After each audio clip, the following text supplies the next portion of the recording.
Just a reminder, the first pitch is in about 15 minutes, so if you need something to drink or something to eat, go visit the line stand right behind the first base dugout side. Hamburgers, hot dogs, Pepsi, Coke products, Umpqua Dairy ice cream, a lot of good stuff down there. And don't forget to visit the souvenir booth. Shelly's got a lot of good new hats, shirts, tank tops, a lot of good stuff down there. Visit Shelly down in the souvenir booth. Hello and good afternoon, everybody. Welcome back to Legion Field in beautiful Roseburg, Oregon. It's a beautiful, sunshiny afternoon, and we are ready for some baseball. Today, the Roseburg Dr. Stewarts look to wipe off the memory of last night's loss here at home in their season opener at Legion Field, and they'll try to take down a very quality squad in the Corvallis Girding Builders Marketmen. Corvallis comes in 1-1 on the season. Doc Stewart's 1-1 on the year. Should be a great Legion baseball battle coming up for us here at Legion this afternoon. Welcome in, everybody, on CBS Sports Radio 1490 The Score. We also remind you today's game streaming with video online at 541radio.com. Your Roseburg Dr. Stewart's coming off of a 16-2 loss against the Pabco Roofers out of Lake Oswego last night. The home opener did not go their way, but they'll see if they can turn around their luck here this afternoon as they take on a Corvallis squad that is coming off of a split in a home-and-home series against the Willamette Valley Titans. The Corvallis Marketmen losing on the road 4-3 in 10 innings, but winning at home 9-7 to start out their 2019 summer. Should be a great game in store for us. You can't ask for better weather on a Sunday afternoon at the ballpark. Coming up throughout our Supercuts pregame show, we'll get a chance to catch up with head coach Jeremiah Robbins, talk a little bit about how he addressed the game last night with the team and what kind of things he had to say with them after a difficult game to swallow. But we'll check in with him coming up here in the Supercuts pregame show in the Steelhead Run Plaza across from Starbucks on Garden Valley Boulevard. Save time. Check out styles online at supercuts.com. We'll take a 2-minute break. When we come back, we catch up with Coach Jeremiah Robbins as this is your Supercuts pregame show on CBS Sports Radio 1490 The Score. Season is finally here, but remember, respect the water. Don't swim and don't go in the water if it's under 60 degrees. Swimming in water under 60 degrees is life-threatening. It could cause hypothermia, which means your limbs paralyzed and you can't get out of the water. Each day, the water temperature of the Umpqua River will be posted on kpic.com and kval.com, and in the morning weather on KPIC. Respect the water. Know the temperature. Brought to you by the Respect the Water Safety Committee. It's easy to spot people who participated in high school sports and activities. Right on time. They learned important lessons like leadership, teamwork, respect. Hey, our meeting moved to 10. We'll be ready. Values that last a lifetime. We need to focus on 3 factors. Support high school sports and activities in your community. When kids take part, they get set for life. At Brook Communications, our job is to get results for your business, period. We can take your story and tell it to the people you want to reach in a way that compels first-time clients to become repeat customers. We get them through your door so you can do what you were meant to do. Proclaim your sales message to the largest audience of any media company in Douglas County. Brook Communications dominates through the power of 5 radio stations and 541radio.com. Results amplified. Locally owned. Brook Communications. What rhymes with great? Participate. Where does greatness start? Here, in the classroom. On the stage. In the pool. On the field. Where will your greatness take you? To better grades. To more friends. Yeah! Be great. Participate!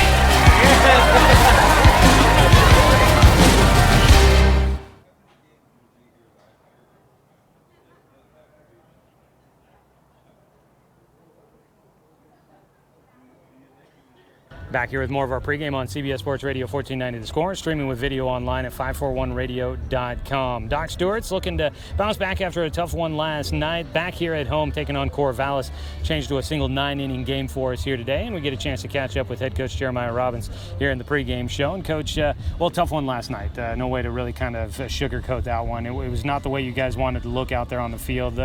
I know you guys had a lengthy conversation after the game. What kind of things did you talk about with the team? I think the biggest thing is understanding understanding where you're at and the program that you're in with the expectations that come with this program and the ability to come out on a daily basis and compete. If we can figure that out, the 16-2 games become non-existent and we start playing the right quality of baseball and kind of stay away from what's going on that scoreboard. So I think they're starting to understand. Obviously, it's early in the season. We all know that. We're not losing any sleep over last night. The sun came up this morning. Everybody's still breathing. We're all in good health. So things are well. We're moving forward. Had a good session this morning.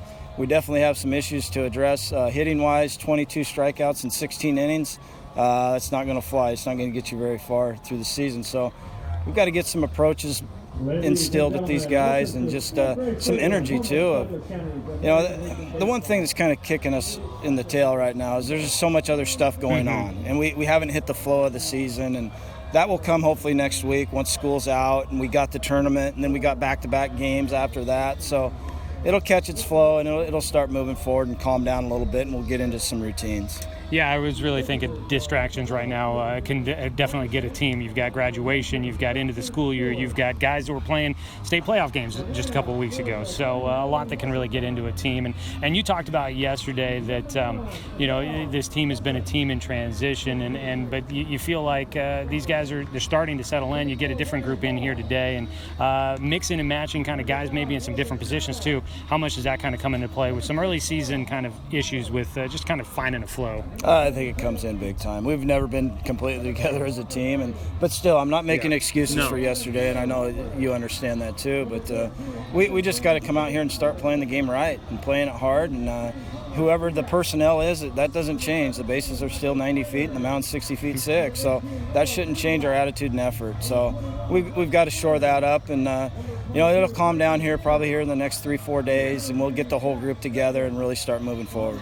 You also said yesterday that it was nice to get that one 16-2 out of the way early. It's still early on in the season. A lot of baseball still be played. There's so many lessons that can be learned in a loss and a win. I mean, there's times where we've won games and we weren't very happy with the win. So, we're all about the development, who we are as human beings, and that piece as we go through. So we need to continue to focus on that, and it'll iron itself out. Today we take on Corvallis. I know early on the focus is probably more on your own team, but the team on the other side, as you get to learn kind of some of the guys that are back leading these programs, I'm sure you're familiar with the Corvallis squad that has been pretty good and been one of those top teams around the state of Oregon for quite some time. Oh, I'm very familiar. I coached there in 2006, and the head coach is one of my former players. And the assistants are my former assistants. So they're a good club. With Albany folding, they were able to pick up 4 or 5 of their kids from that team that basically won the state championship last year, but then got DQ'd. But they're going to be a very good team. They're well coached. Coach Hilberg, he's a young, up-and-coming coach. He gets after it. So we know we got our work cut out for us with these guys. All right, we look forward to it today. Single 9 for the Doc Stewarts. We thank head coach Jeremiah Robbins for his time here in the pregame show as we continue to count down towards first pitch. And we are getting closer here during the Supercuts pregame show. They are just about to get to the national anthem, so we'll go ahead and get ready for our final break of the Supercuts pregame show. We'll come back with a look at your Cooper's Pest Control starting lineups when we return. Doc Stewart's and the Corvallis Girding Builders Marketmen, a non-league single 9-inning game for us on this beautiful Sunday afternoon. Back after this 2-minute break with first pitch on CBS Sports Radio, 1490 The Score. Season is finally here, but remember, respect the water. Don't swim and don't go in the water if it's under 60 degrees. Swimming in water under 60 degrees is life-threatening. It could cause hypothermia, which means your limbs paralyzed and you can't get out of the water. Each day, the water temperature of the Umpqua River will be posted on kpic.com and kval.com, and in the morning weather on KPIC. Respect the water. Know the temperature. Brought to you by the Respect the Water Safety Committee.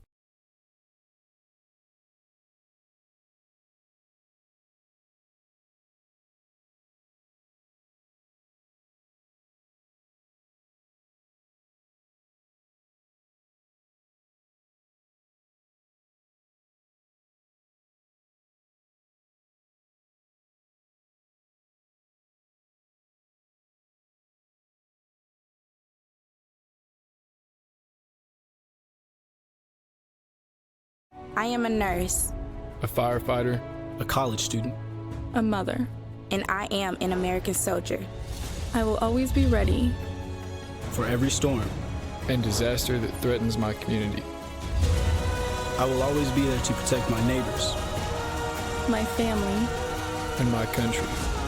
We are the Army National Guard. We are the Army National Guard. We are the Army National Guard. Visit nationalguard.com to learn more about part-time service. Looking for more local sports coverage? CBS Sports Radio 1490 The Score has you covered. Check out our homepage at 541radio.com for sports stories, scores, and podcasts. And follow us on social media. 1490 The Score is on Twitter, Facebook, and Instagram. And take the station with you wherever you go with the 541 Radio app. Download the app in your smartphone's app store and get access to a live stream of the station, sports stories, podcasts, and easy messaging with the station and others.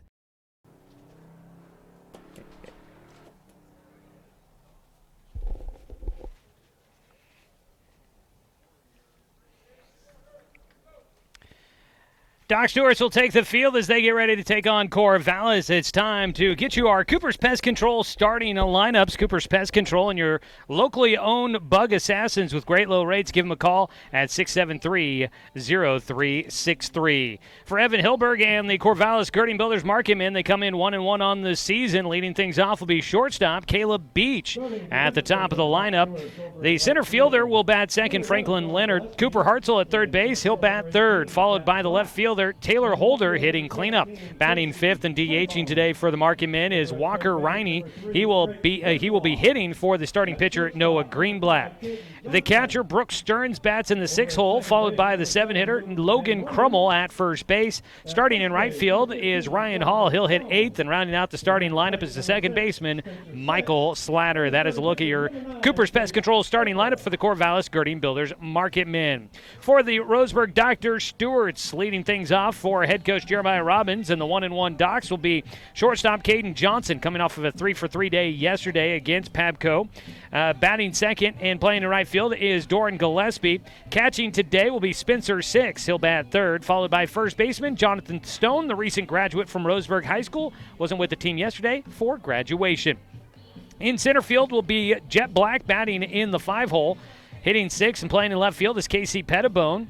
In the pitcher's position, batting 7th will be Jace Stoffel, the right-hander on the mound, warming up at the moment. And at third base, Drake Borswell will hit 8th, and running out the starting 9 will be the second baseman, Luke Van Norman. No DH utilized for the Roseburg Dr. Stewart's.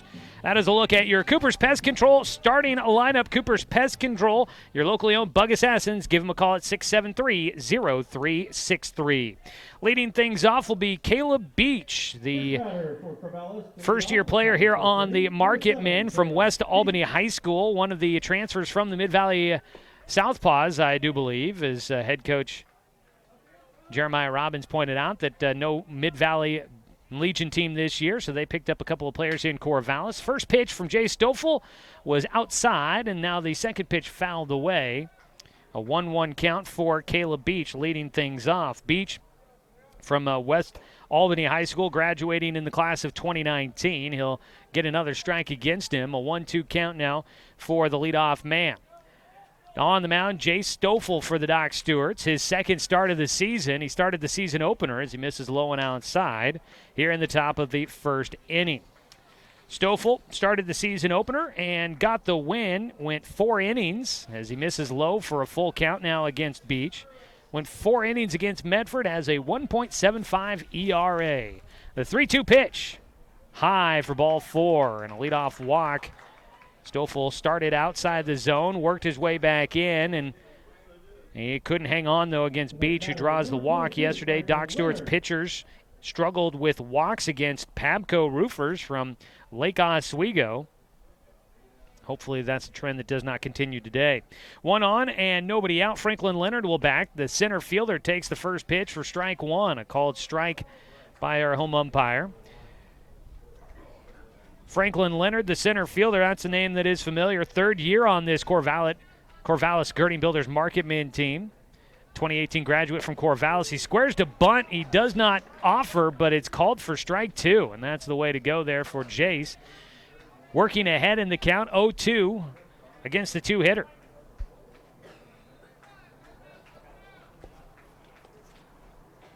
Swing and a foul back, and Leonard will stay with an 0-2 count. This Corvallis Marketmen team has been a regular opponent for the Doc Stewarts throughout the years. Docs will be heading back up to Corvallis for the Mickey Riley Star-Spangled Tournament coming up in a few weeks over the 4th of July weekend. As a ball to right field, drifting foul, and it will end up in foul territory. Giving chase was Doran Gillespie out there. Does not get there in time. Leonard will head back to the plate with the 0-2 count. Docs will be headed up there to Corvallis for the Mickey Riley Star-Spangled Tournament. And that'll be over the 4th of July weekend. Corvallis will be here coming up this weekend, this next coming weekend, for the Docs Father's Day Tournament here at Legion Field. The 0-2 again. Leonard fights off another one. He continues to battle against Jay Stoffel. Stoffel's been ahead in the at-bat the entire way, but Leonard has been making him work for this first out in the top of the first inning. Bourgeois playing in at the grass at third. Stoffel delivers to the plate. It's low, over the plate but low, and the count will go to 1-2 for Franklin Leonard. We'll look around the diamond defensively for the Doc Stewarts here in the top of the first. Get to the defensive alignment. Also check the weather here as we get the game started. The 1-2 from Stoffel. Off speed, comebacker up the middle, goes too short. Johnson picks, fires to Stone. It's a double play. Caden Johnson back behind second, picks up the ground ball.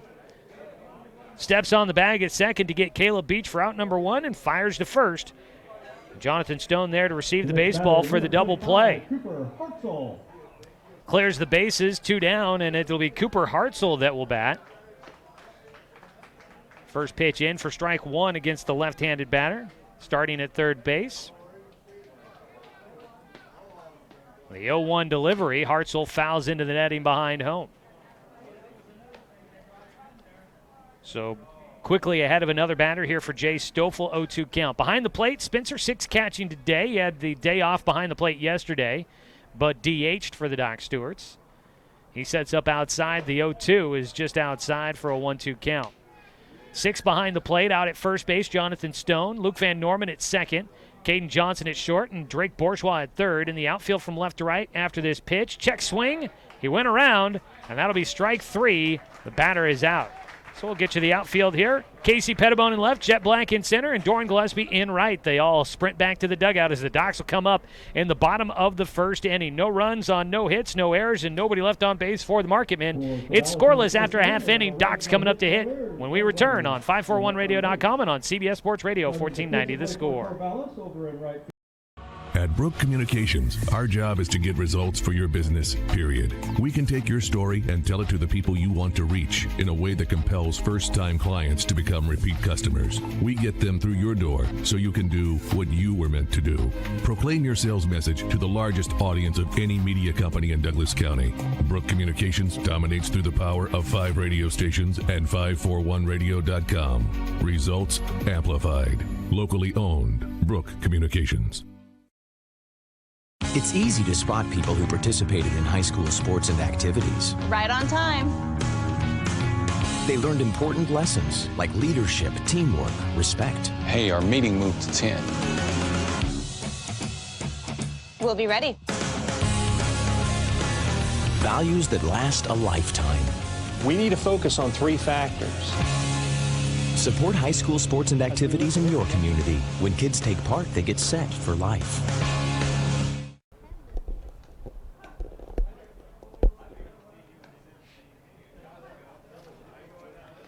Noah Greenblatt, the lefty, will toe the rubber for Corvallis as we go to the bottom of the first. Before Doc Stewart's first batter comes to the plate, let's pause for a station identification. This is Doc Stewart's Baseball on CBS Sports Radio 1490 The Score. If there are any kids out there, you have foul ball money. So for 25 cents for each foul ball that is returned to the souvenir booth, you get 25 cents. So you can redeem that over there, or you can just keep it and save your money for the future. Noah Greenblatt on the mound. Greenblatt, the lefty, graduating class of 2019 from Corvallis High School, his first season with the Marketmen. He will face Caden Johnson to lead things off for the Doc Stewarts in the bottom of the first. First pitch of the inning is in, a breaking ball for strike 1, called behind the plate. Caden Johnson, great start to the summer for him. Went 3 for 3 yesterday. He's currently batting .625 this season. Huge numbers there. The 0-1 Gets underneath the ball towards right field, drifting foul and out of play. Giving chase was Ryan Hall in right field. Does not get there in time. The foul ball will make it an 0-2 count for Johnson.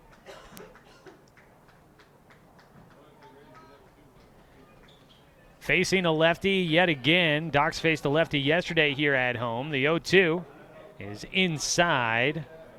A ball and 2 strikes now against Caden Johnson, the starting shortstop. Johnson, Gillespie, 6. Your 3 headers due up in the bottom of the first. Out of the windup for Greenblatt. Johnson slaps it right side, but playing in, Ryan Hall is perfectly positioned to make the catch on that one. That, in most situations, probably an opposite field slap hit for Caden Johnson. But they had the scouting report perfect on him. Shallow right field. Ryan Hall there to make the catch. 1 away. Dorn Gillespie will bat.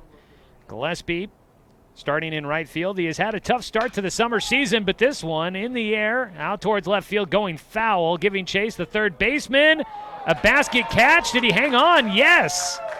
Cooper Hartzell making an over-the-shoulder basket catch in deep foul territory down the left field line. That one, pretty spectacular play there from Cooper Hartzell. The next batter is catcher number 6. And so far, great defense for this Corvallis Skirting Builders Marketmen team. Now Spencer 6 batting. The first pitch to the lefty is inside, ball 1. Lefty versus lefty matchup. That was impressive. Over the top of him there for Hartzell in foul territory. Not an easy one to track. And he makes a beautiful basket catch. A breaking ball low. 2-0 count now for Spencer 6. I was going to tell you, Gillespie going after the first pitch there, so I didn't get to tell you he's batting just 125 this season, but he finally did get his first hit. Looking for his first hit is Spencer 6, who takes on a breaking ball for strike 1. Spencer 6, he's played in the first 2 games. He's currently 0 for 7. Tough start to the summer for him. The 2-1 is low, and he'll take a 3-1 count.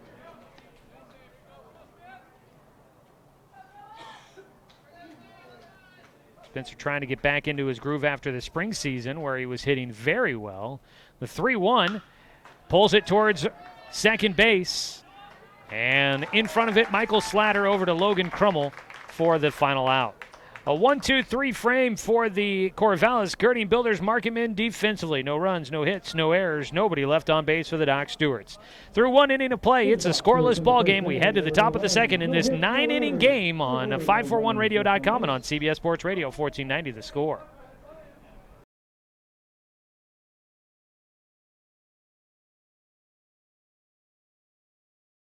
I am a nurse, a firefighter, a college student, a mother, and I am an American soldier. I will always be ready for every storm and disaster that threatens my community. I will always be there to protect my neighbors, my family, and my country. We are the Army National Guard. We are the Army National Guard. We are the Army National Guard. Visit NationalGuard.com to learn more about part-time service. Looking for more local sports coverage? CBS Sports Radio 1490 The Score has you covered. Check out our homepage at 541radio.com for sports stories, scores, and podcasts. And follow us on social media. 1490 The Score is on Twitter, Facebook, and Instagram. And take the station with you wherever you go with the 541 Radio app. Download the app in your smartphone's app store and get access to a live stream of the station, sports stories, podcasts, and easy messaging with the station and others. Top of the second inning, Doc Stewart's Baseball Today brought to you by Pepsi and Bigfoot Beverages of Roseburg. Pick up a delicious, refreshing Pepsi today. We did that before the game got started, stopping by the Lions Den to grab a refreshing drink on a nice afternoon here at the ballpark. You can stop by there for drinks, food, all sorts of great ballpark fare here at Legion Field. Down at the the Lions Den and behind the first base dugout. 0-1 count now for the leadoff man, Taylor Holder, who swings and misses for strike 2. In this scoreless ballgame, top of the second, Jay Stoffel on the mound. He gave up a leadoff walk. Since then, he's looked a lot sharper. Finished out the first inning with a strikeout. Holder an 0-2 pitch, and that one low for ball 1. fastball. Stoffel fired that one in there quick. He's been working quick on the mound, not a lot of time in between pitches. His 1-2 gets a swing and a miss for strike 3, and that is another more well-drilling strikeout for Jay Stoffel today. You can't afford to strike out when it comes to water for your home. Trust more well-drilling, keeping Douglas County green since 1947. Give them a call at 541-459-4039. One out. And Walker Riney will bat. Swing and a miss at the first pitch for Riney. Going after some high heat from Stoffel. Breezy day again here at the ballpark, but not nearly as bad as it was last night. It was pretty windy here. It's the 0-1 low. 1-1 count now for Riney. Riney, the DH, batting for the starting pitcher, Noah Greenblatt. 77 here as we start the second inning at Legion. Sun shining down. Another swing and a miss for Riney. Expected to reach 89 degrees this afternoon. Sure that it feels pretty warm down there on the field. Up here in the box, it's held in the cool temperatures, so feeling nice and comfortable. 1-2, fouled back. Riney will get another pitch. So going to be sunny and warm this afternoon, but pretty comfortable at 89. Get ready, it's going to get warm. 93 expected Monday, 103 on Tuesday here in the Umpqua Basin. As a 1-2 pitch just misses, the count goes to 2-2 for Walker Riney. And going to be right there around triple digits on Wednesday as well. Going to be in the mid 80s to 90s all week long. The 2-2 ground ball left side in front of it. Shortstop Caden Johnson over to Jonathan Stone with the long reach there for Stone at first. No problem stretching to that high throw. 6-3 the put out for Walker Riney. 2 down, and Jay Stoffel has retired, well, 5 straight, I guess you could say. He walked the first batter, then got a double play. Then got a strikeout to finish off the first, and he's retired the first 2 batters here in the second. First pitch, a called strike against Brooks Stearns. Stearns, ground ball towards second. Luke Van Norman will field and throws to first to retire the side. A 1-2-3 inning for Jay Stoffel. It's been the pitchers so far for either side. No runs, no hits, no errors, nobody left on base for the Corvallis Girding Builders Marketmen. It stays a scoreless ball game as we head to the bottom of the second. This is Doc Stewart's Baseball, streaming at 541radio.com and on CBS Sports Radio, 1490 The Score.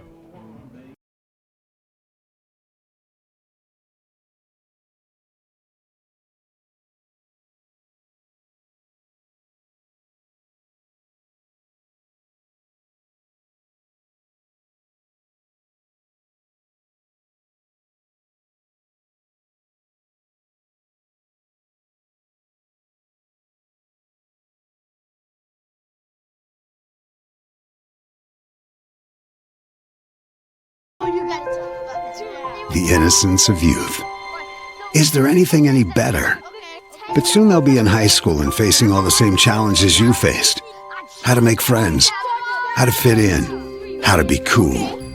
We want our children to have everything they'll need to live fulfilling and productive lives. Make sure the kids in your family are among the more than 120,000 participants here in Oregon who take part in high school sports or activities. First batter for Doc Stewart to lead off the bottom of the second inning. First baseman number 15, Jonathan. Bottom of the second in this scoreless ball game. Joey Keyran here at the field with you, along with Josh Nelson helping out with the video production. Back in the studio, Brenton Cranford, recent graduate from Roseburg High School as well. We wished him well yesterday, but since he's here with us, we'll say once again, congratulations, Brenton, on graduating from Roseburg High. First pitch swinging for another recent graduate. Jonathan Stone gets robbed in left center, an all-out dive for Franklin Leonard. He goes airborne, and with the Superman grab, Leonard will rob what could have been extra bases for Jonathan Stone. A good stroke on the first pitch of the second inning from Noah Greenblatt. But that line drive shot to left center snagged out of the air. What a play. And the fans here at Legion Field giving Franklin Leonard a round of applause for the defensive play. Jet Black will bat next with 1 out. Jet swings and misses at the first pitch. Man, that was a Sports Center type play as Jet will put one in the air foul. And he's got an 0-2 count. I'll finish the thought there. Congratulations, Brenton, as well as our other board ops, Cruz Ibanez and Chance Terrell, all graduating yesterday. Congratulations to those guys. Noah Burke and Jonathan Stone back with the team as a pitch outside, a 1-2 count. Jonathan Stone graduating from Roseburg High School yesterday. Noah Burke from Douglas High School yesterday. The 1-2 from Greenblatt. Jet will watch the pitch low. 2-2 count. Tis the season for graduations. Also, Peyton Hope graduating from Sutherland. Same with Caden Meisner. They've been off at All-Star games this weekend as a ball fouled away by Jet. They graduated, I think, the weekend before. Oh, caught down the first base side. Excuse me. I thought that one was straight behind home. It was fouled up in the air and taken in foul territory by the first baseman, Crummell. And so that'll be out number 2. 2 down, and batting will be Casey Pettibone. He was a junior at UVC this last year. He takes low for ball 1. He's been hitting pretty well to start out the year. Pettibone comes in batting .375 for the Doc Stewarts, his first season at the AAA level. The 1-0 is low for a 2-0 count. So Hope and Meisner from Sutherland, Noah Burke from Douglas, Jonathan Stone from Roseburg, Jacob Luther from Umpqua Valley Christian, and Griffin Levine from Reedsport, and Zach Holland from Glide. All of the seniors graduating this year here on the Doc Stewart's roster this season. Congratulations to all of them. Big accomplishment wrapping up the high school academics. 3-0 count right now for Casey Pettibone against Noah Greenblatt. The lefty from Corvallis. Ground ball left side. Pettibone, hard hit ball, diving attempt to get to it. The shortstop gets it on the infield but can't make a play. Caleb Beach, man, this defense for Corvallis has been everywhere. Beach going airborne, full extension to get to that ball. Gloved it cleanly. He just did not have the time to get up and throw to first to try and get Pettibone. And Casey Pettibone will get our first hit of the ball game. Ground ball in the infield to short. Gets him on. 1 on, 2 away. And the strike is on the outside corner now to Jay Stoffel.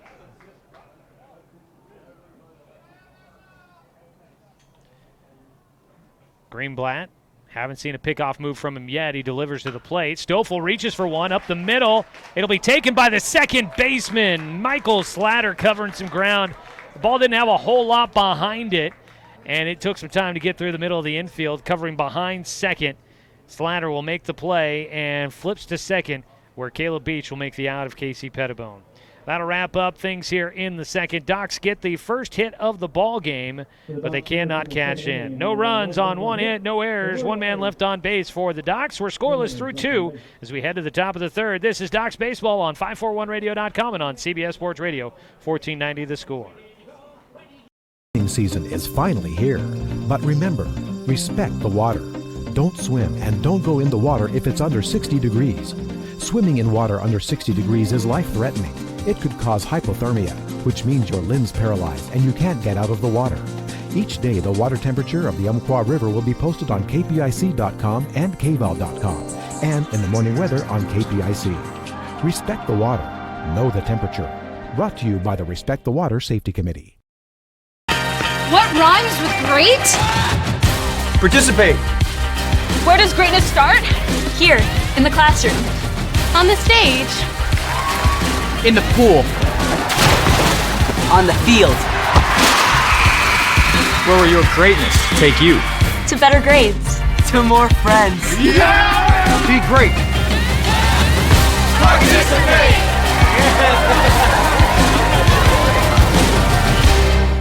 All their funds that they've donated here for our American Legion baseball as well as the high school and college.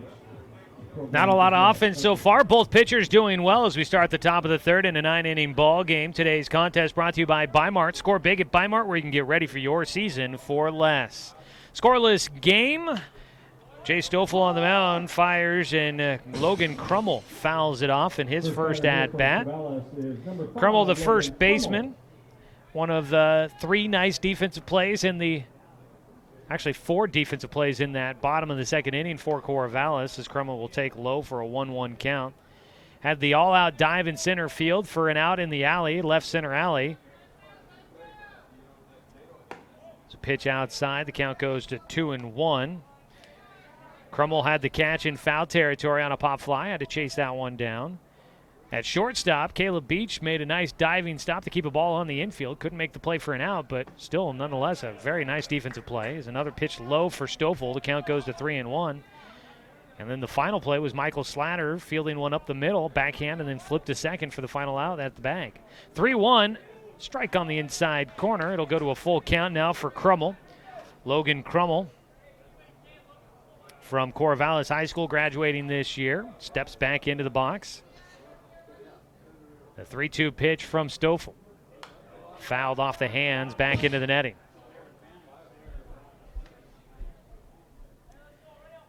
Doc Stewart's wearing their white jerseys for the first time. The button-up tops says Dr. Stewart's across the chest in blue, outlined in orange. There's a 3-2 pitch.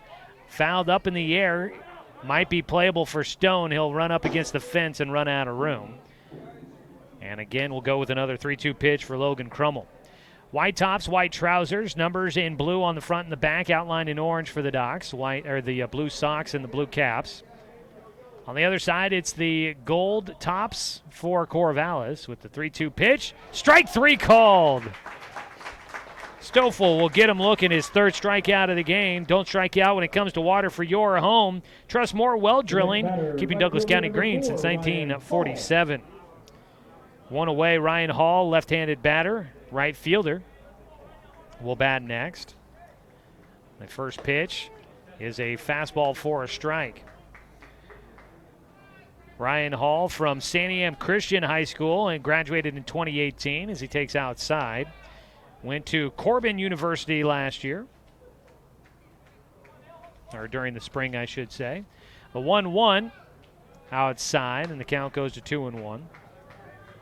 So the gold tops, blue numbers on the front and the back for Corvallis, white trousers, the blue socks, blue caps for the Marketmen as well, their traditional look.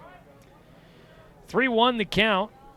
Stoffel falling behind batters here in the third inning. His 3-1. It's high and away for ball 4. Second walk of the game issued by Stoffel. Only the second time that Corvallis has gotten a man on base. They had the leadoff man on with a walk. And then after that, Stoffel was able to get 7 straight outs. Walked the leadoff batter, got a double play, strikeout to finish out the first, strikeout, ground out in the second, and then a strikeout to start the third. 7 straight outs for Jay Stoffel, broken up by that 1-out walk. First pitch, a strike for Michael Slatter, the second baseman. Slatter from Philomath High School, graduating here in 2019. His first year with the Marketmen. 0-1 pitch from Stoffel. Off the hands, that ball out towards left field. Pettibone, a diving attempt. He comes up with it, makes the catch. Diving attempt in left field by Casey Pettibone. And that'll rob a hit from Corvallis. The Docs coming back with some defense. Returning the favor for the Marketmen, who have robbed a couple of hits away from the Doc Stewarts here today. 2 down and 1 on as we go back to the top of the lineup for Caleb Beach.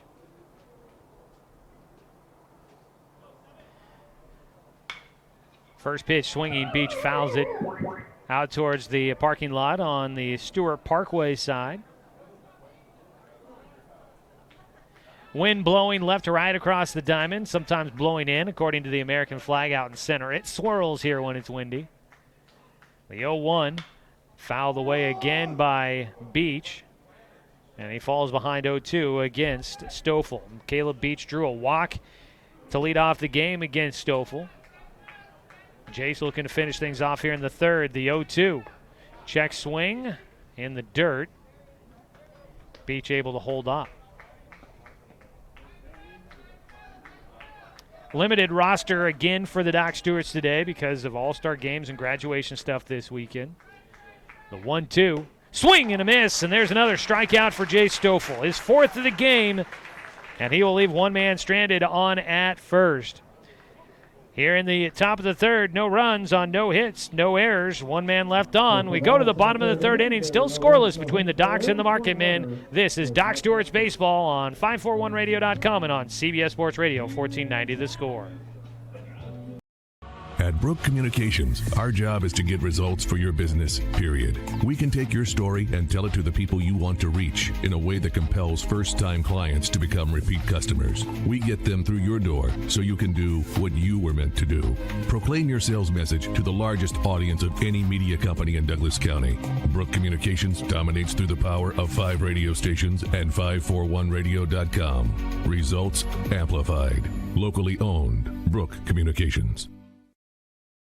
It's easy to spot people who participated in high school sports and activities. Right on time. They learned important lessons like leadership, teamwork, respect. Hey, our meeting moved to 10. We'll be ready. Values that last a lifetime. We need to focus on 3 factors. Support high school sports and activities in your community. When kids take part, they get set for life. First batter for the Doc Stewarts will lead off the bottom of the third inning. Third baseman Drake Bourgeois. Drake Bourgeois leads things off bottom of the third in this scoreless ball game. The 8-hitter, soft liner up the middle, and the defense continues to impress on both sides of the field as Michael Slatter tracks it down, losing his cap back behind second base. Makes the catch on the soft liner from Drake Bourgeois for out number 1. Noah Greenblatt, Jay Stoffel have both been getting plenty of help from the defense here this afternoon. First pitch now to Luke Van Norman, the lefty. Takes for strike 1 on the inside corner. Van Norman from Roseburg High School, left-handed batting, right-handed throwing second baseman. Squares to bunt, puts it down third base side, charging in. Hartzell, he bare hands, throws to first, not in time, and it got away at first base from Logan Crummell. That'll be a base hit. Van Norman was there before the throw. A bunt single for Luke Van Norman. And the Docs with just their second hit of the ball game.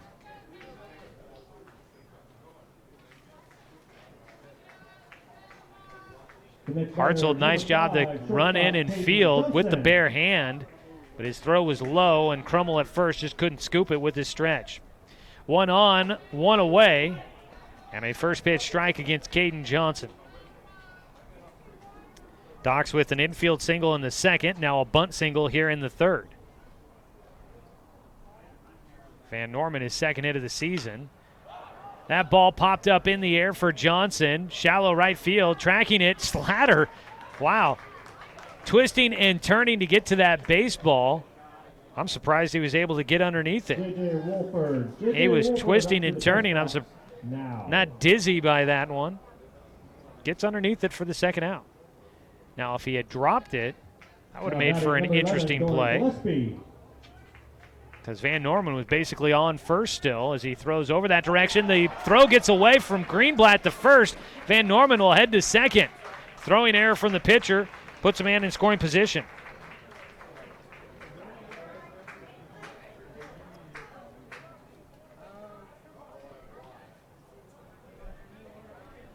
I was going to say, if the second baseman, Michael Slatter, had dropped that pop fly from Caden Johnson, Van Norman would have had a sprint to second to try and get there in time before a throw for a force out at second, but I don't think he would have had a chance. But the pop out by Johnson was the second out. An errant throw on a pickoff puts Van Norman at second, and the first pitch to Doran Gillespie is fouled away into the grandstands for strike 1. Gillespie 0 for 1 with a fly ball to third base in foul territory. Cooper Hartzell tracking that one down.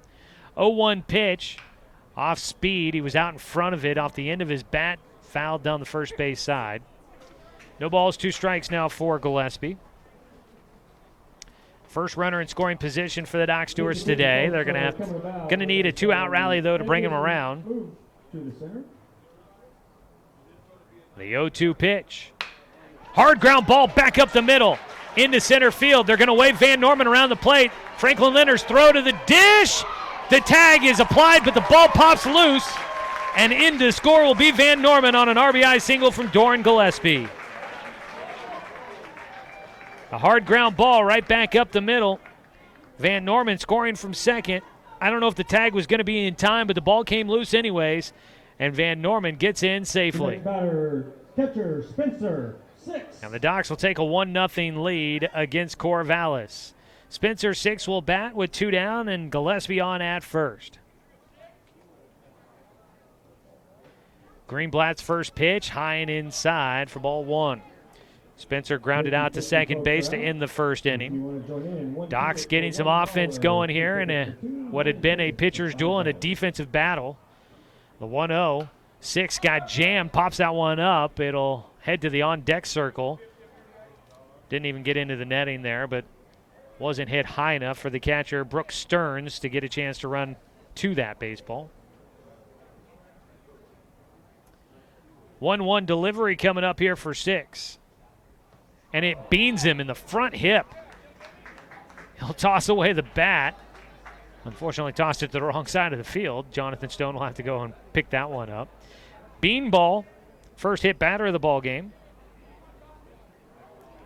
6 will head on down to first. Gillespie goes to second. For Spencer 6.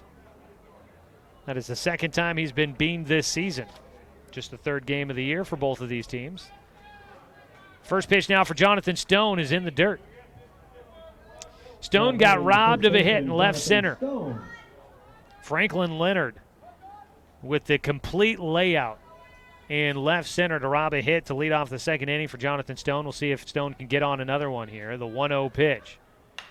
Gets underneath this one. It's on the infield. Calling for it. Fighting the sun. The shortstop. He lost it. It drops on the infield grass. 1 run will come in. Stone to second in safely. He'll get an infield double. The shortstop, Caleb Beach, fighting the midday sun here at Legion, could not track that ball. He was right underneath it, but it landed just to the side of him. You could tell he was struggling with the sun the entire way. And Stone will get an RBI double with the ball not even leaving the infield. Gillespie scores from second, running all the way with 2 outs. 6 called all the way to third. Now a line drive out into shallow left center for Jet Black. 1 run comes in. Docs are on top 3-0. Stone goes up to third. 6 scored. And Jet Black with his first hit of the game. Soft liner out into left center. Drives in. 1 more run, and the Docs on top 3-0. A little bit of luck here in the bottom of the third for the Docs. And they are starting to swing the bat a little bit better as well after a struggle last night. First pitch, high and away for Greenblatt against Casey Pettibone. Runners on the corners. This has been a 2-out rally. It started with Doran Gillespie's single up the middle to drive in 1. Spencer 6 hit by a pitch, then an infield double by Jonathan Stone. And then Jet Black with the single to left center. And the Docs have put together 3 hits with 2 outs and a hit by pitch, and they've been able to take now a 3-0 lead. Swing and a miss out of Pettibone, and he's got a 1-1 count with 2 down. Runners on the corners. Greenblatt delivers to the plate. Line drive out to left field, but it goes right to the left fielder, Taylor Holder, for the final out.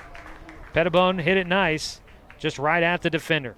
That finishes off the third inning. Docs in 8 to the plate. They score 3 runs on 4 hits. There was 1 error for Corvallis and 2 men left on base for the Docs Stewarts. They lead 3-0 after 3 innings of play, and we head to the 4th inning. This is Docs Stewarts Baseball on 541radio.com and on CBS Sports Radio 1490 The Score.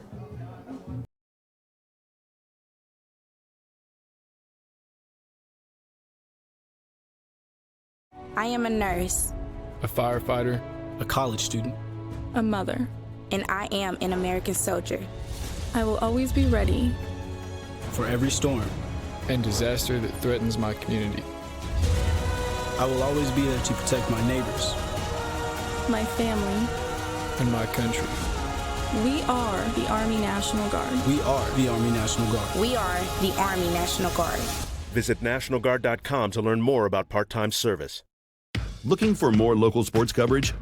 CBS Sports Radio 1490 The Score has you covered. Check out our homepage at 541radio.com for sports stories, scores, and podcasts.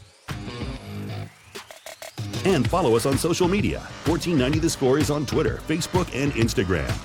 And take the station with you wherever you go with the 541 Radio app. Download the app in your smartphone's app store and get access to a live stream of the station, sports stories, podcasts, and easy messaging with the station and others.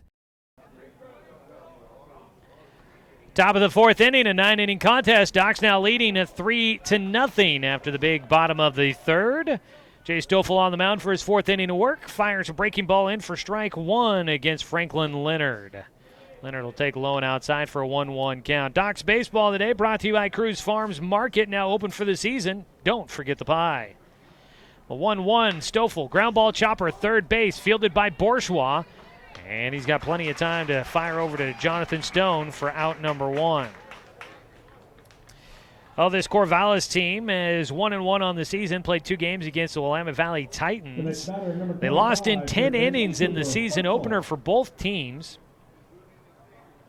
but then won 9-7 at home in their second game of the season, so they carry that 1-1 record. As a pitch low and inside to the left-handed hitting Cooper Hartzell, who struck out in the first inning. 1-0, fouled off towards the parking lot. 1-1 count now for Hartzell.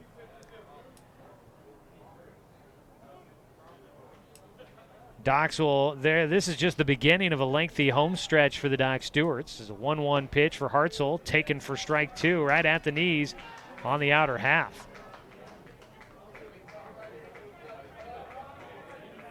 Docs will play 7 straight games at home. This will be number 2 in that stretch of 7.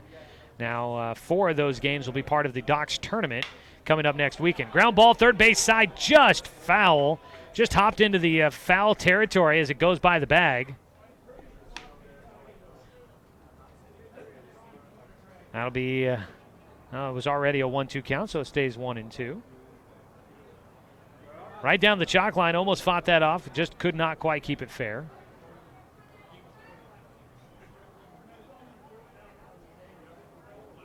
Stoffel with 1 away and nobody on is 1-2 pitch. Chopper back up the middle. Johnson tries to make a stab at it, cannot make the play, and Cooper Hartzell will get the first hit of the day for the Corvallis Girding Builders Marketmen. Not a hard hit ball, but just found the perfect spot up the middle. Caden Johnson stabbing at it, out on the front of his toes, leaning forward, could not quite get the glove there in time. I think that was just one of those ground balls that both for for Johnson and for Van Norman up the middle, that both seemed like they probably could have possibly gotten there, but as they were running, you can't quite get any closer. Swing and a miss out of Taylor Holder on the first pitch to the cleanup hitter. So a man on with 1 away here in the 4th inning for Corvallis. They trail 3-0 against the Doc Stewarts. Swing and a miss again for Holder, and it's strike 2.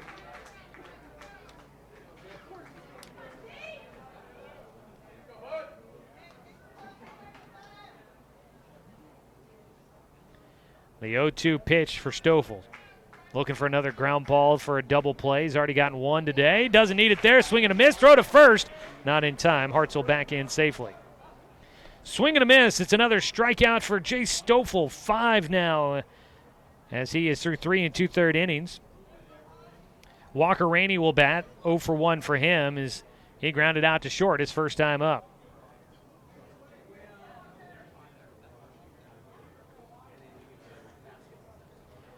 Two down with the man at first for Corvallis. First pitch for Stoffel. Just a bit low on the outside corner. Jay Stoffel, the pitcher of the year in the Southwest Conference during his junior season. Swing and a miss out of Rainey. Rainey. Makes it a 1-1 count.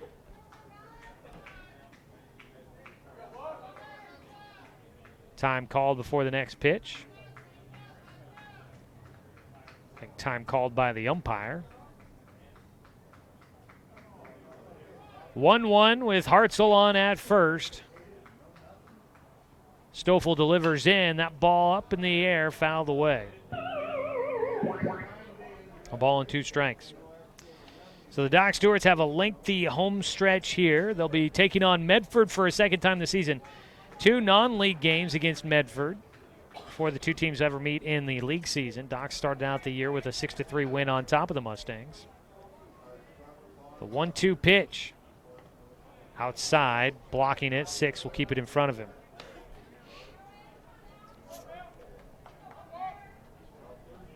I want to say that Medford makes its way up here for the Docs tournament, but they are not one of the teams the Docs will face in their first 3 games before the matchup based on record in the tournament on the final day of the tournament. Another foul ball for Walker Riney.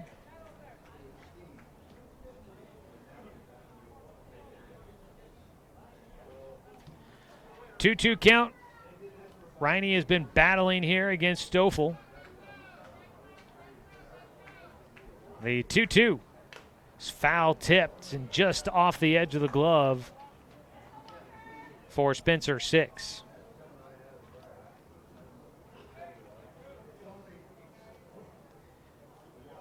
Continues to stay a 2-2 game. Or 2-2 count. The game is a 3-0 score in favor of the Doc Stewarts. Outside. Again knocked down by 6, and that holds Hartzell out at first. He had quite the large lead.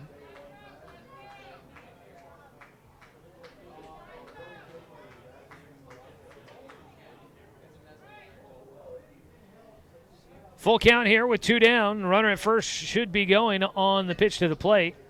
Walker Riney takes in the dirt for ball 4, and that'll be the 3rd walk for Stoffel. Unable to get out of the inning here. Puts a man in scoring position for Corvallis. The 6-hitter Brooks Stearns will bat. 0 for 1 today. Grounded out to second base in the 2nd. Longest inning of the game so far for the Marketmen. They will send their 5th hitter to the plate. 1st and 2nd with 2 down. Stoffel's first pitch outside. So Medford is one of the teams coming here for the Tyree Oil Father's Day Summer Kickoff Tournament at Legion Field. 1-0 pitch. Low again, 2-0 now for Stearns. Medford, the Dallas Dirtbags, Grants Pass Nuggets will be here. The Willamette Valley Titans will be here. The Eugene Challengers and the Corvallis Girding Builders Marketmen. And the Salem Withnell Dodgers, I do believe. That is the Salem team that will be here in attendance. So, 8-team tournament.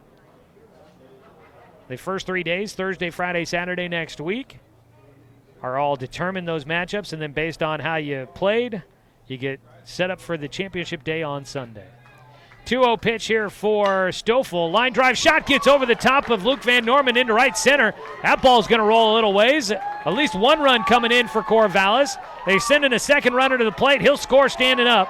2 runs come in on a 2-out double by Brooks Stearns.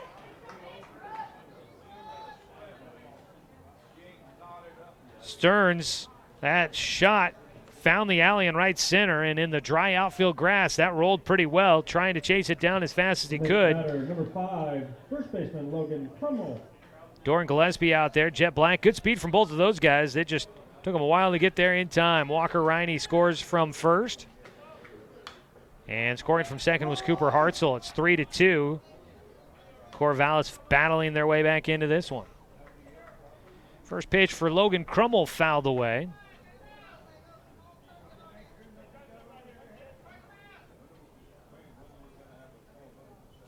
The 0-1 ground ball, third base side, gets by Bourgeois.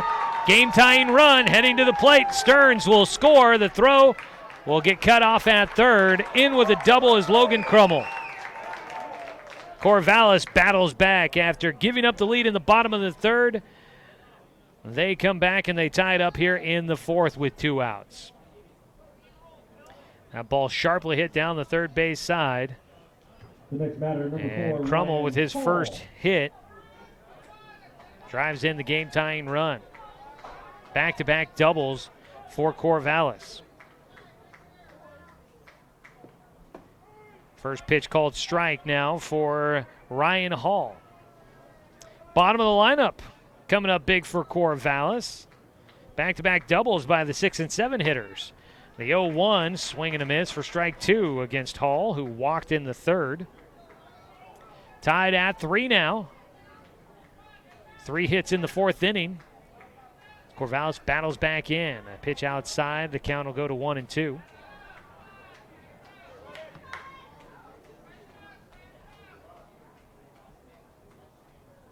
Crummel out at second. The swing and a miss will wrap it up.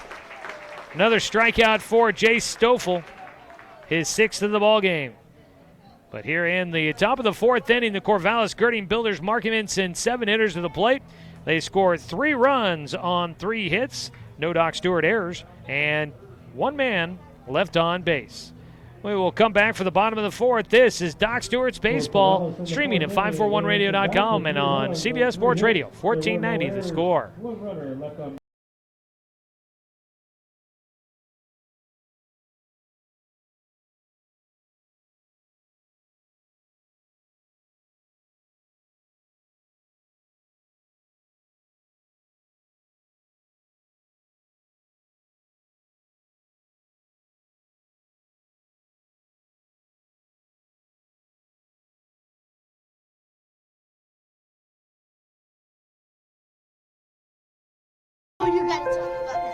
The innocence of youth.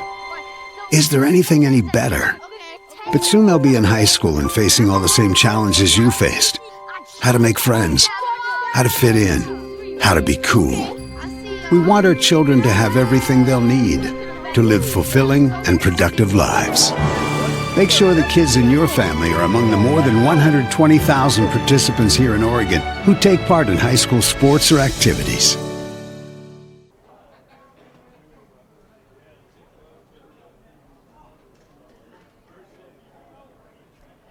Bottom of the 4th, 9-inning contest. Docs and Corvallis tied at 3. Docs scored 3 in the bottom of the 3rd. Corvallis fights their way back, scoring 3 in the top of the 4th to tie it right back up. Jay Stoffel leading things off, takes the first pitch from Noah Greenblatt outside for ball 1.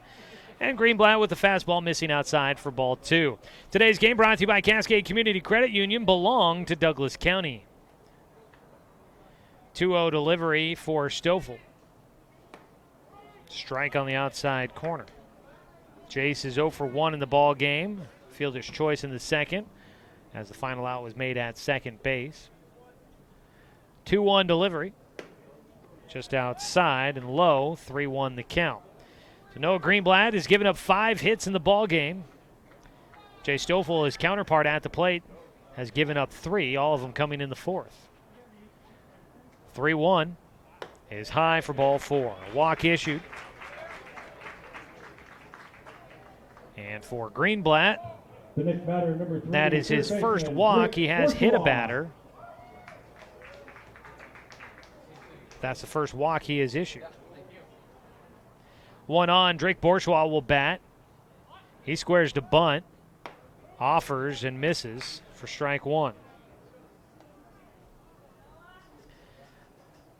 Bourgeois starting at 3rd for a 2nd consecutive day.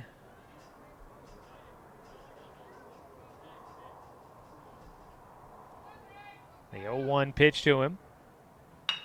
Out in front of it, but he pulls it around the third base side, gets it over the top of Hartzell at 3rd, slaps it into left for a base hit. And so that'll make it runners at 1st and 2nd with nobody out for the Docs here in the bottom of the 4th.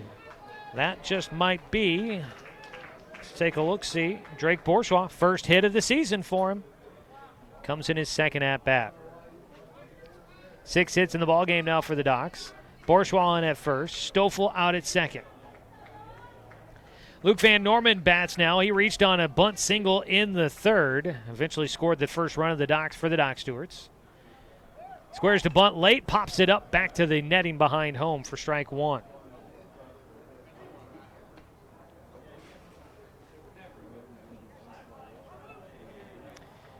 Docs with runners at 1st and 2nd, so Van Norman looks like he's trying to move them both into scoring position. Playing in at 1st is Crummel. Not showing bunt now. Van Norman underneath it out towards center field. Shielding from the sun, the catch made by Leonard, and hits his cutoff man perfectly to hold the runners. So Van Norman the first out on a pop out to center. The next batter, Up next will be Caden Johnson.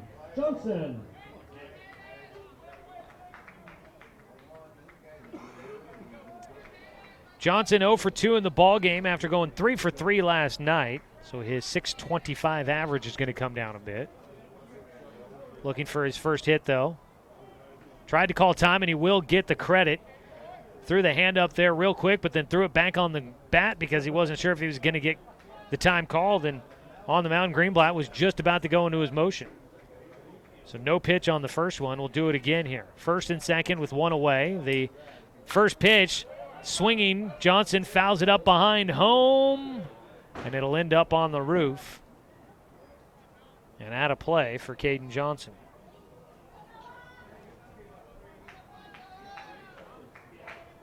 Greenblatt into his fourth inning of work. He's allowed 3 runs. Currently has given up 6 hits. Off speed is outside, a 1-1 count. He's pitched 3 1/3 innings. He's given up the 6 hits, 3 runs, 1 walk, and he does not have a strikeout. That's a good factor right now for the Doc Stewarts. The 1-1 is inside for a 2-1 count. Through the first 2 games of the season for the Doc Stewarts, they had 22 strikeouts in a total of 16 innings of work. That is not a great number for the batters. 2-1 to Johnson. Breaking ball is called for strike 2. So the fact that they have not struck out so far today, that's a nice sign for this team. They've matched their hit total from yesterday against the Papco Roofers with 6. 2-2 to Johnson. Reaching for it, fouls it away down the right field side, and it'll end up in the bullpen. Bottom of the 4th, tie ball game at 3. Docs get the first 2 runners on. Now trying to bring them around with 1 out. Top of the lineup is at the batter's box. Doc Stewart's baseball here on this beautiful Sunday afternoon, brought to you by Fisher's Hearth and Home, serving Douglas County for over 30 years with the largest selection of wood, gas, pellet, and electric stoves and fireplaces. That is Fisher's Hearth and Home. 2-2, high. The count goes full for Caden Johnson. Johnson this season does not have a walk on his tally. He does now. He takes high. Ball 4 issued to load the bases with 1 out. A walk to start the inning. A liner to left field by Drake Bourgeois. And now a walk here to Caden Johnson with 1 out. Bases are loaded, and coming up to bat will be Doran Gillespie, who had an RBI single in the 3rd. Right back up the middle, and Gillespie having a conversation with Coach Jeremiah Robbins before he heads to the plate. Gillespie picking up his first RBI of the season. Gillespie had his first hit of the game, or first hit of the year last night against the Papco Roofers. Had 1 of 2 triples in the game for the Docs. Docs had 6 hits in the ball game. 2 of them were triples. Gillespie will come up to bat here with the bases loaded, just 1 out. Fouls off the first pitch. Tied at 3, Docs trying to retake the lead against Corvallis. Noah Greenblatt, the lefty, trying to work out of this jam with just 1 away. Sac fly would probably do the trick. At third base is Jay Stoffel. The 0-1, line drive shot, that's a fair ball. Stoffel heading to the plate, he'll score. They're going to send Bourgeois around to score. And into third will go Johnson. It's a 1-out double for Doran Gillespie, and he drives in 2 more. He's got 3 RBI in the game, and the Doc Stewarts back in front 5-3. That one just right down the third base line. Stayed in fair territory long enough, and then rolled into foul territory out in left field. Long run for Taylor Holder. And the extra base hit puts the Docs back in front. Stoffel scored, Bourgeois scored, and up the third was Caden Johnson. Still just one out as Spencer Six will hit, looking for his first RBI of the year. Six is 0 for 1 in the game, was hit by pitches last time up. Takes the first pitch for strike one. Swings and fouls off the second pitch to go behind 0-2.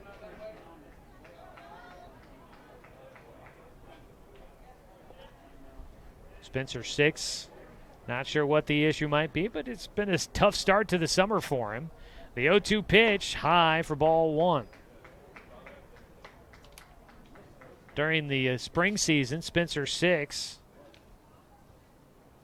he had a great year in the spring with the Roseburg Indians, his first year back from a knee injury that kept him out his sophomore season. He hit .351. So he'll foul off a pitch to stay alive with a 1-2 count. He was voted first team All-Southwest Conference, batted .351, had 6 doubles, 2 triples, 10 RBI, and 21 walks, but it's been a tough start for the Legion season. The 1-2 bounces away, breaking from third. Johnson will come in to score. The wild pitch brings him in. Up to third goes Gillespie. And the Doc Stewart's on top now 6-3, back in front by 3, matching their largest lead of the game. And at the plate, Spencer Six with a 2-2 count. The pitch. That ball in the air, out towards center, could bring in a run. Tagging and heading for home is Gillespie. The throw looks offline, and it will roll all the way to the backstop. Sacrifice fly for Spencer Six. Drives in another run. Doc's on top 7-3 now. The next batter, first baseman, number 15. First RBI of the season for Spencer. 2 down, bases empty. Jonathan Stone will bat. First pitch, Stone takes a breaking ball for strike one on the low outside corner. Stone had a double back in the third inning. His 0-1 pitch, pulls it towards third. Backing up, Hartzell will play it, throws to first, just in time to get Stone. Final out recorded. Doc Stewart's continue the offensive push as they add 4 runs here in the fourth and lead 7-3. 4 runs for the Doc Stewarts on 2 hits. There were no errors for Corvallis, and nobody left on base for the Doc Stewarts. After 4 innings of play, 7-3, Doc's in front on 541radio.com and on CBS Sports Radio, 1490 The Score. Season is finally here, but remember, respect the water. Don't swim and don't go in the water if it's under 60 degrees. Swimming in water under 60 degrees is life-threatening. It could cause hypothermia, which means your limbs paralyzed and you can't get out of the water. Each day, the water temperature of the Umpqua River will be posted on kpic.com and kval.com, and in the morning weather on KPIC. Respect the water. Know the temperature. Brought to you by the Respect the Water Safety Committee. What rhymes with great? Participate. Where does greatness start? Here, in the classroom. On the stage. In the pool. On the field. Where will your greatness take you? To better grades. To more friends. Yeah! Be great. Participate!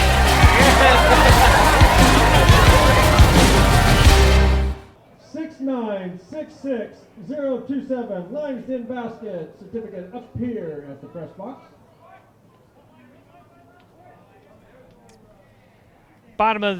Top of the fifth inning, Doc Stewart's in front, 7-3.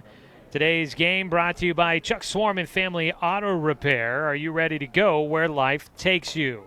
Jay Stoffel still out there throwing for the Doc Stewarts as we go to the fifth. He gets a first pitch strike against Michael Slatter. Slatter 0 for 1 in the ball game. Fouls off a pitch for strike 2. First batter here for Corvallis in the top of the fifth. We'll take a look at the Garrettson Building Supply scoreboard update. No scores report, but we'll run through what's going on for Area 4 today, as it's our busiest day of Area 4 action. A strike 3 called for Michael Slattery. Goes down looking, 7th strikeout of the game for Jay Stoffel. One away, top of the lineup coming up now. Caleb Beach will hit with 1 out, nobody on. He is 0 for 1 in the game. He takes low for ball 1.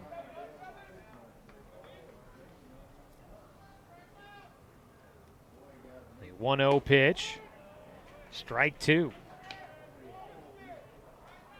Oh, 1-1, excuse me. Keep those tickets out. We've got 2 more to give away. A 1-1 fouled back. There's strike 2.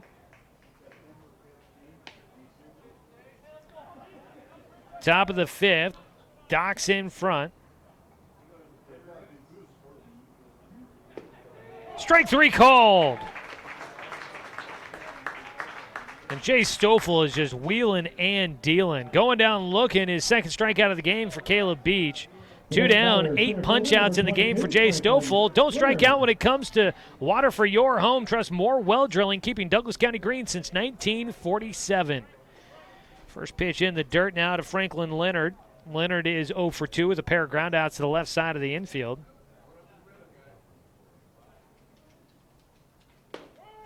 Takes for strike 1.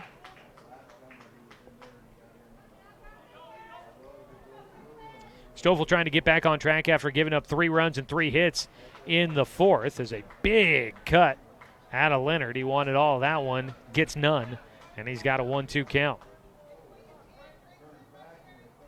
Stoffel trying to wrap it up here. The 1-2 pitch, fouled off.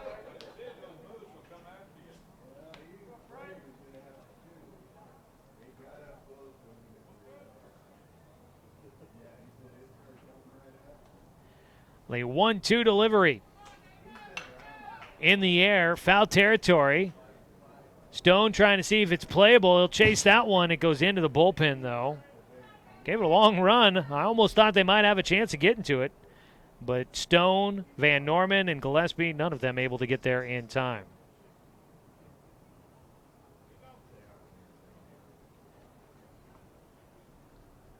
So we'll do it again on a 1-2 count.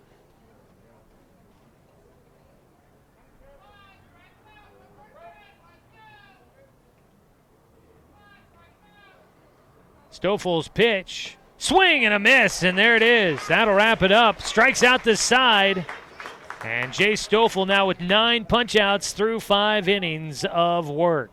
No runs, no hits, no errors, nobody left on base. To the bottom of the 5th we go. Doc still holding on to a 7-3 lead on top of the Corvallis Girding Builders Marketmen. This is Doc Stewart's Baseball on 541radio.com and on CBS Sports Radio 1490 The Score. At Brook Communications, our job is to get results for your business, period. We can take your story and tell it to the people you want to reach in a way that compels first-time clients to become repeat customers. We get them through your door so you can do what you were meant to do. Proclaim your sales message to the largest audience of any media company in Douglas County. Brook Communications dominates through the power of 5 radio stations and 541radio.com. Results amplified. Locally owned. Brook Communications. It's easy to spot people who participated in high school sports and activities. Right on time. They learned important lessons like leadership, teamwork, respect. Hey, our meeting moved to 10. We'll be ready. Values that last a lifetime. We need to focus on 3 factors. Support high school sports and activities in your community. When kids take part, they get set for life.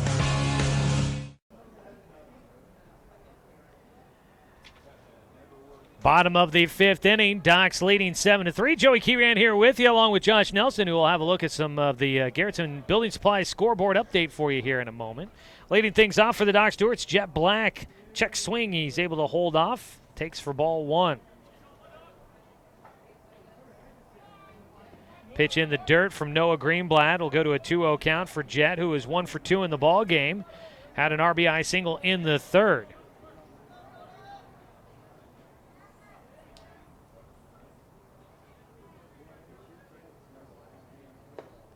Strike called against Jet. 2-1.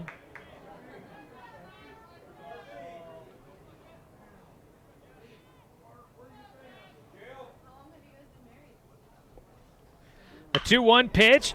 Jet, line drive past a diving shortstop. Caleb Beach can't reach it. And Jet has his second hit of the game, leads off the fifth with a rocket shot past the shortstop. Jet 2 for 3 now in the game. That is your 8th hit of the ball game for the Doc Stewarts. Pettibone comes up next. He's 1 for 2 in the ball game. Doc's bats coming alive here today after a sluggish day yesterday. Pettibone had a single on the infield in the second, swings and misses at the first pitch.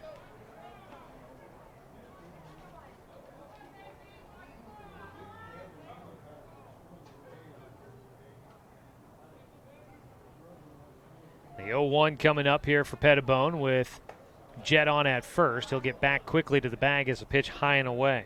Not a pitch out, but out of his stance behind the plate, Brooks Stearns definitely had plenty of time that he could have thrown down quickly to first if Jet was caught lollygagging off the bag.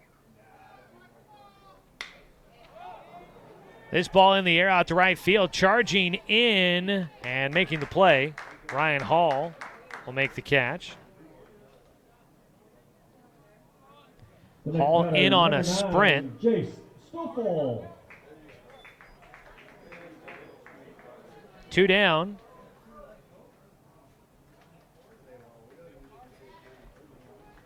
I say 2 down, 1 away, 1 on. Batting next is Jace Stoffel. First pitch swinging for Stoffel. Line drive to left field in fair territory. Jet around second. He'll hold there. Back to the bag. And Jace Stoffel will have his first hit. Now 1 for 2 in the ball game. Liner down that left field line. Jet up to second. Docs with 2 on and 1 away. Drake Bourgeois will bat next.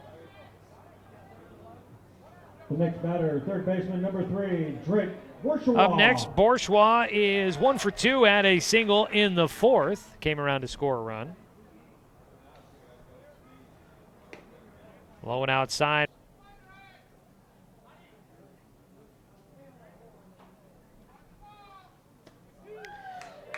Strike taken by Drake. He's got a 1-2 count.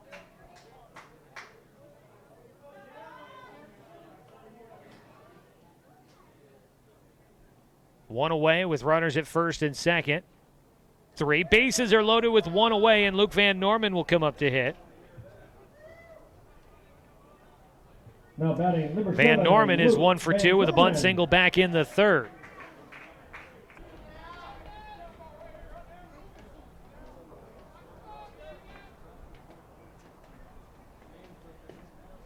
Pitch low again.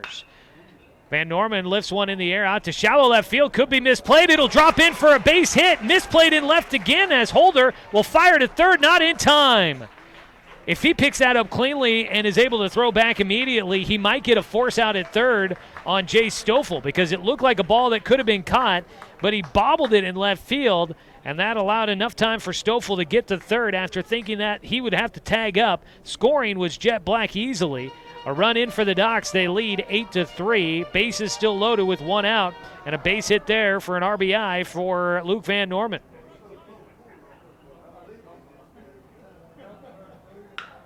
First pitch swinging now for Caden Johnson, and he'll get his first hit of the game. It's for extra bases. 1 run already in. They're going to send to second, and they're sending Van Norman to the plate. The relay throw in time.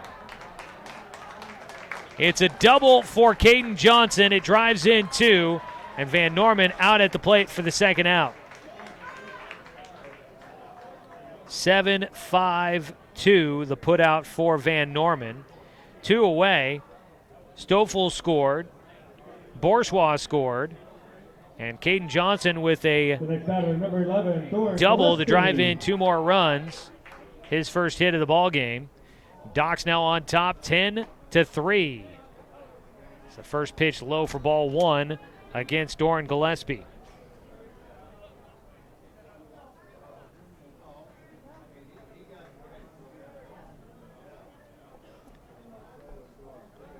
One 1-0 count here for Gillespie.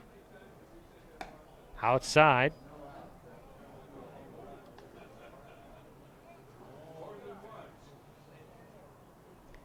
Two balls, no strikes.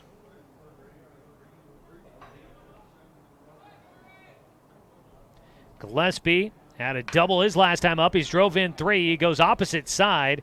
It'll go to Michael Slatter, who underhand flips to first to retire Gillespie and retire this side. But another big inning. Docs have scored in the 3rd, 4th, and now in the 5th as they put up 3 more runs and take a 10-3 lead to the top of the 6th inning. Docs in front of Corvallis. This is Doc Stewart's Baseball on 541radio.com and on CBS Sports Radio 1490 The Score.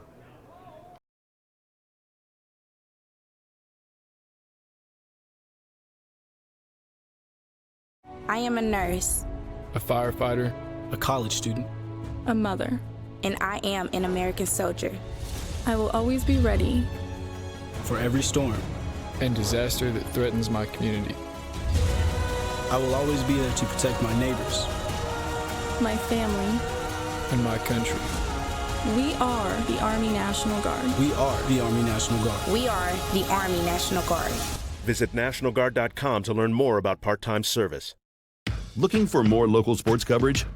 CBS Sports Radio 1490 The Score has you covered. Check out our homepage at 541radio.com for sports stories, scores, and podcasts. And follow us on social media. 1490 The Score is on Twitter, Facebook, and Instagram. And take the station with you wherever you go with the 541 Radio app. Download the app in your smartphone's app store and get access to a live stream of the station, sports stories, podcasts, and easy messaging with the station and others. And welcome back to Doc Stewart's Baseball here in Roseburg, Oregon at Legion Field today. Here's a score update for you. Lake Oswego Papco Roofers, which was here last night, is playing the Medford Mustangs, and they lead in the top of the 4th, 5-4. And then Salem Dodgers trail Eugene Challengers 1-2 in the top of the 4th as well. Back to you, Joey. All right, Josh Nelson with our Garrettson Building Supply scoreboard up there. The Salem Whitnell Dodgers in Eugene for a doubleheader there, non-leaguer. The Papco Roofers, after their big 16-2 win on top of the Docs last night, right now beating Medford as well. At the plate to start out things here in the top of the 6th, leading things off, Cooper Hartzell. He was 1 for 2. He fouled off the first pitch, an 0-1 count against Jay Stoffel. The 0-1 pitch, line drive, in for a base hit, out in left center. It'll get by Pettibone, and that'll be 2 for Hartzell, leading off the 6th inning. His Corvallis team is trailing 10-3. They need some offense, and that's a great way to start things off, a double out to left center. 1 on and nobody out in the top of the 6th against Jay Stoffel. Up next will be Taylor Holder. The Garrettson Building Supply scoreboard update, building relationships, building projects, building materials. Garrettson Building Supply supporting our Douglas County community for over 90 years. We'll keep an eye on those 2 games. Try and get some other scores later on for you. First pitch for Holder is fouled off for strike 1.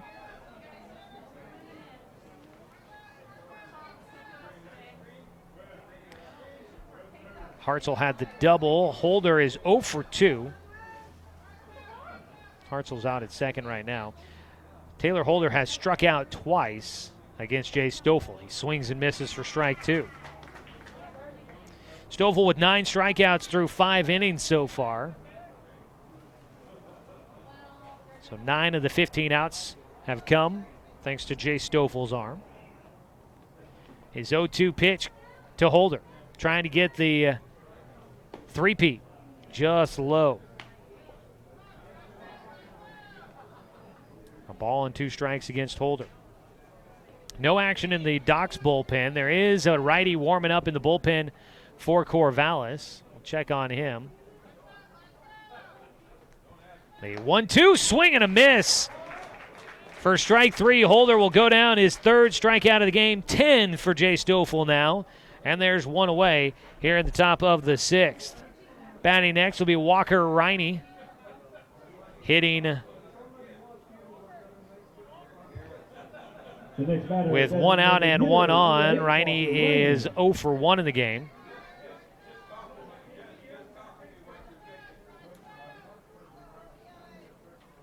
Stoffel will check second as he comes set. First pitch swinging right. He pops it up on the infield. Shading from the sun. Can't find it. It'll be Bourgeois that gets underneath it. Johnson lost it, but I think he heard Bourgeois calling for it, and he just bailed out. And Bourgeois, able to play it the entire way, makes the out on the infield grass, 2 away. Walker Riney going down for a second time. He's 0 for 2 with a walk and a run scored. Brooks Stearns will bat. Now batting number 21, Brooks Stearns. Stearns 1 for 2. He had a 2-run double in the 4th. Takes for strike 1. Warming up in the bullpen. Well, let's double check here. That's a strike there, so it's not Brooks Stearns that's warming up in the bullpen, who's batting right now.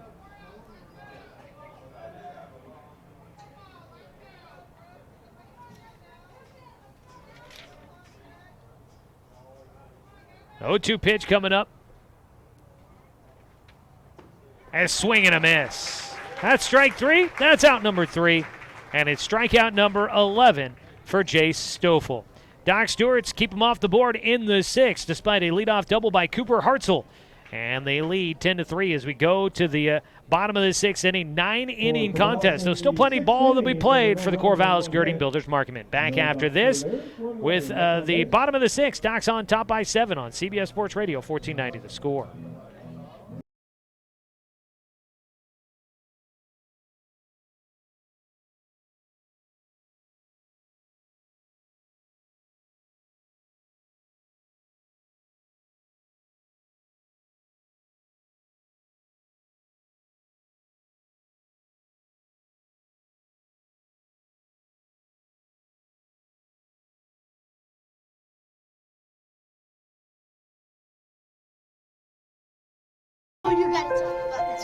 The innocence of youth.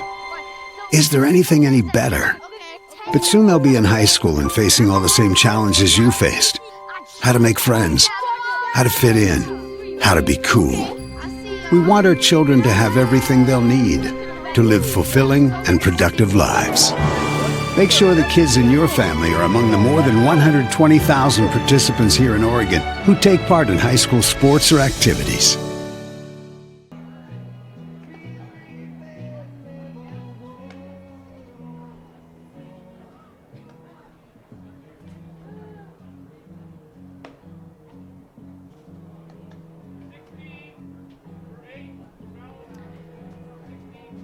Head to the bottom of the 6th, and we get our first call to the pen, brought to you by Shelby and Migulana Construction.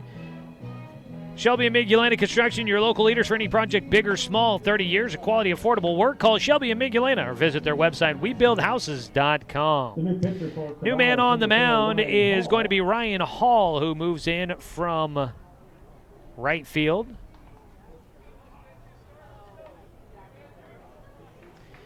In right field, new man out there is going to be Connor Spivak, a familiar, actually, they say his first year, oh, he's a Mid-Valley guy. That's why the name is familiar. That's right.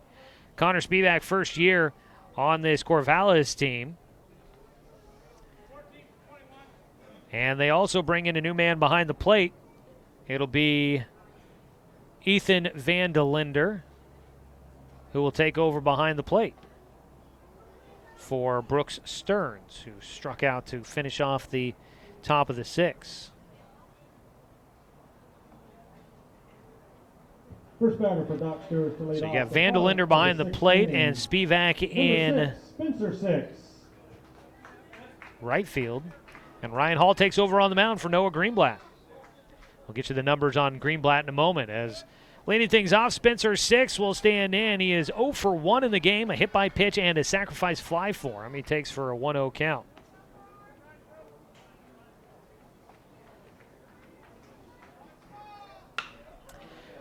Swinging on the 1-0 in the air out towards left field. Caught by Holder for out number 1. 0 for 2 for Spencer 6. Jonathan Stone will bat. He had an RBI double in the 3rd.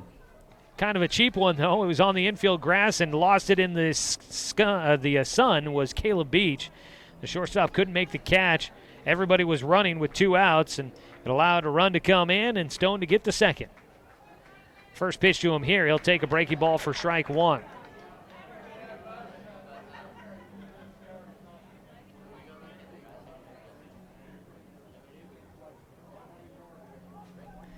The 0-1 now for Stone outside.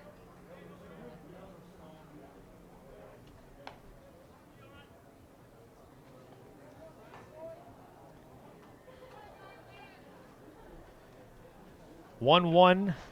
Some action going in the bullpen for the Docs now. Line drive foul down the third base side for Stone. Takes his count to 1-2. I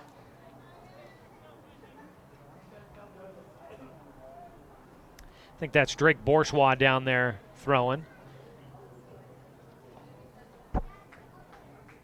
It is Bourgeois, the righty, getting loose. The 1-2 for Stone. Strike 3 called on the outside corner. Ryan Hall delivering his first strikeout of the game. And for the Doc Stewarts, that's their first strikeout of the afternoon. Had not struck out against Noah Greenblatt. So Stone goes down looking 2 away. And it'll be Jet Black to bat. He's 2 for 3 in the ballgame with an RBI and a run scored. First pitch is a breaking ball for strike 1. So Noah Greenblatt goes 5 innings worked. He's on the hook for the loss at the moment. The 0-1 for Jet is low for ball 1. 5 innings, gave up 12 hits, 10 runs, all of them earned. 2 walks, no strikeouts for Noah Greenblatt, and he beaned a batter as well. Swing and a miss for Jet Black, a 1-2 count. Tough line there for Noah Greenblatt here today. 5 innings worked, 12 hits allowed. Docs, 10 runs on 12 hits total today. Ground ball, third base side, backhanded by Hartzell. Gets to his feet, throws to first, and it's out of the glove at first by Crummell. Low throw by Hartzell, and the error is going to allow Jet to get on. Hartzell made the nice play with the backhand, but his throw not enough. And Crummell did everything he could to stretch and scoop that ball. But it just was like a snow cone at the end of his glove, and it just trickled out. And so because of that, Jet Black gets on. An error by the third baseman extends things here in the 6th. 1 on with 2 outs, and Casey Pettibone will bat. He's 1 for 3.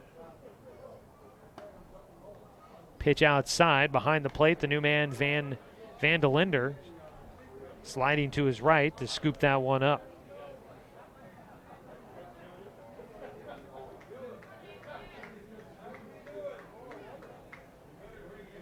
The 1-0. Hall misses outside as he comes across the body.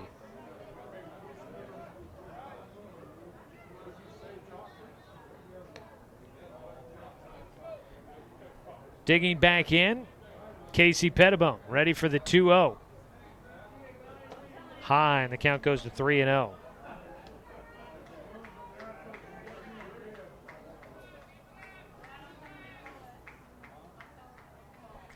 Three balls, no strikes against Casey Pettibone. With a man at first, he'll take one right down the middle for strike 1. Jet Black on at first with 1 out. So we'll see if Bourgeois comes in for Jay Stoffel if they just switch positions. I'd imagine that'd be the change if they decide to go with it. 3-1 pitch, back up the middle. High hop, the second baseman Slatter will field, and he makes an awkward throw to second on target. The glove work and the throw by Slatter, who has played great at second base, gets Corvallis out of the 6th inning. Well, that'll wrap things up here through 6 innings of play. Doc Stewart's on top 10-3 over the Corvallis Girding Builders Marketmen. We head to the 7th in this 9-inning contest on 541radio.com and on CBS Sports Radio 1490 The Score. Season is finally here, but remember, respect the water. Don't swim and don't go in the water if it's under 60 degrees. Swimming in water under 60 degrees is life-threatening. It could cause hypothermia, which means your limbs paralyze and you can't get out of the water. Each day, the water temperature of the Umpqua River will be posted on kpic.com and kval.com, and in the morning weather on KPIC. Respect the water. Know the temperature. Brought to you by the Respect the Water Safety Committee. What rhymes with great? Participate. Where does greatness start? Here, in the classroom. On the stage. In the pool. On the field. Where will your greatness take you? To better grades. To more friends. Yeah! Be great. Participate.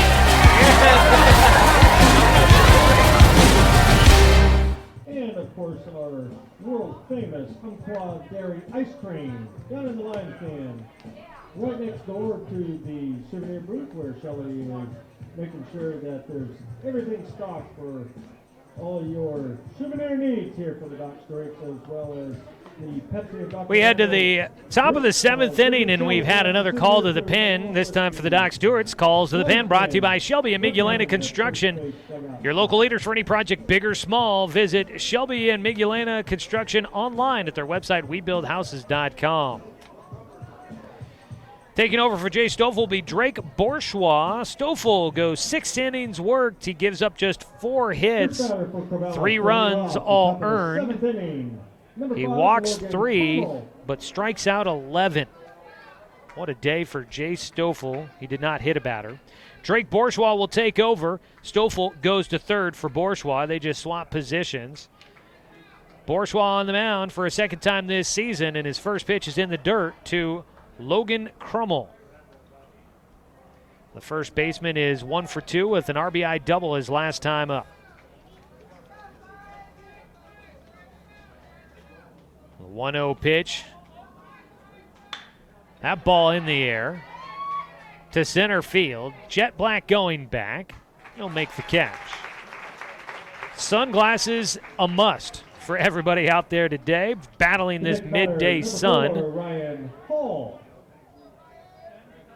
Jet wearing the shades, able to make that play, no problem. Ryan Hall, the pitcher now, will bat with 1 out, nobody on. He's 0 for 1 with a strikeout his last time up. Takes low and inside for ball 1 from Bourgeois. So Drake Bourgeois making his second appearance. Coming into today, he had pitched 2 innings. Did not factor into a decision. He had 3 walks, 3 strikeouts. Did not give up a hit or a run in those 2 innings. So his ERA is a very sharp 0.00. Right now he's got a 2-0 count, though, against Ryan Hall, his counterpart. Hall will take a strike. Left-handed batter. Walked in the third and struck out in the 4th. 2-1 for Bourgeois. Inside to the lefty. 7-inning contest here today. Just a single game. They switched from a doubleheader to just a single 9. I think both teams a little short-staffed today. The 3-1 line drive shot to left field. First hit given up by Drake Bourgeois this season. It's bound to happen eventually. Single for Ryan Hall, his first hit of the day. 1 on with 1 away. That brings up the 9-hitter, Michael Slatter. Slatter has played very well at second base defensively. At the plate, it's been a bit of a struggle. 0 for 2. Struck out looking his last time up. He'll face Bourgeois for a first time. First pitch, swing and a miss. Again, this Corvallis team is going to be coming back here to Legion next weekend for the Tyree Oil Father's Day Summer Kickoff Tournament. Celebrating all sorts of stuff. The kickoff to summer, Father's Day. Doc's tournament, first time in a couple of years. There's a strike taken, an 0-2 count now for Slatter. Corvallis will be back here for that tournament. The Docs will face Eugene, Dallas, and Salem in that tournament. They will not face Corvallis unless they meet up on Sunday as a pitch outside on the 0-2. Bourgeois goes to a 1-2 count against Michael Slatter. Thursday, Friday, Saturday, Sunday for the tournament here at Legion Field. Corvallis will face Salem, Eugene, and Medford in their 3 games before the championship day on Sunday. 1-2 for Slattery. Takes high. Wanted to go after the breaking ball upstairs. He wisely laid off the pitch. Stone holding on Ryan Hall at first, who takes his lead. That may not be Hall out there. They might have brought in a courtesy runner. No, it's him. That ball hit out to the alley in left center. Slatter will get on. Back-to-back singles now for Corvallis, and they've got a little bit of something going. Top of the 7th, they trail 10-3 right now against the Doc Stewarts. Docs won 6-3 against Medford to start out the year on Tuesday. And then they lost 16-2 last night against the Pabco Roofers. Take a look at your program. Meeting out on the mound for Spencer Six, talking with Drake Bourgeois. Today's game brought to you by Flyway Travel. Book your travel plans with their travel experts, now located at 1445 West Harvard Avenue here in Roseburg.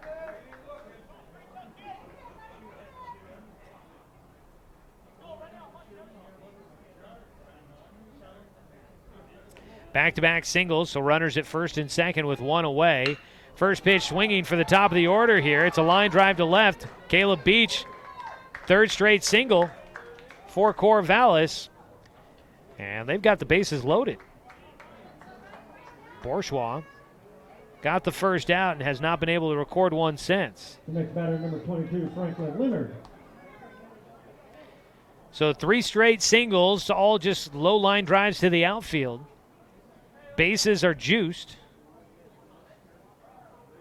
Hall at third, Slatter at second, Beach at first. Up to hit, Franklin Leonard will take strike 1.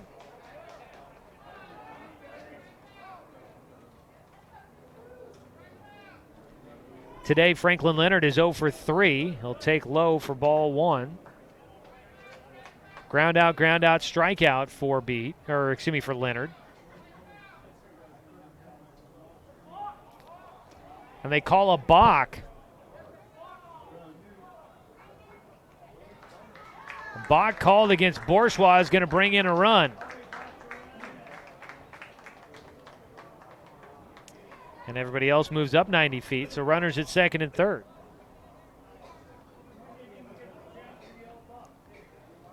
So, 10-4 now our score.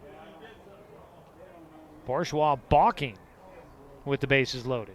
The 1-1 fouled away.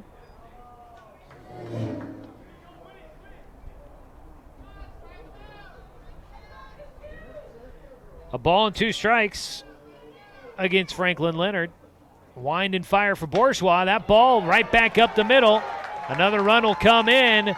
They're going to hold the runner at third. The cutoff man, Jonathan Stone, will take the ball in the middle of the infield. 4 straight singles for Corvallis, and Franklin Leonard picks up an RBI. Scoring, Michael Slatter. And up to third, Caleb Beach. Runners on the corners, just 1 away, and it's 10-5.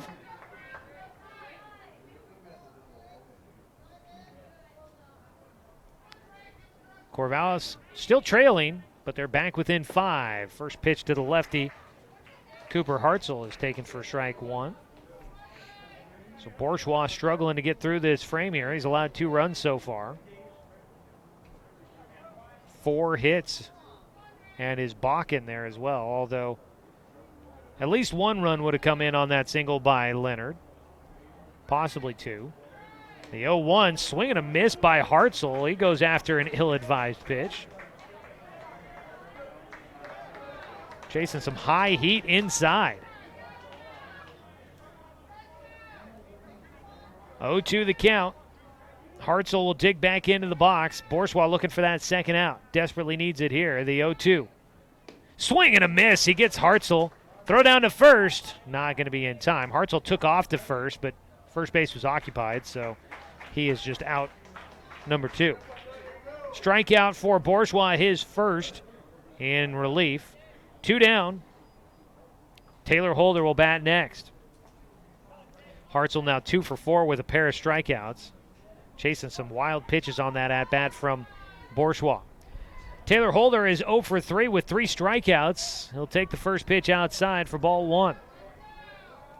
He hits here with runners on the corners. First and third with 2 down. Top of the 7th inning in a 9-inning ball game. Docs leading 10-5. The 1-0 pitch for Bourgeois. Outside. Goes to 2-0.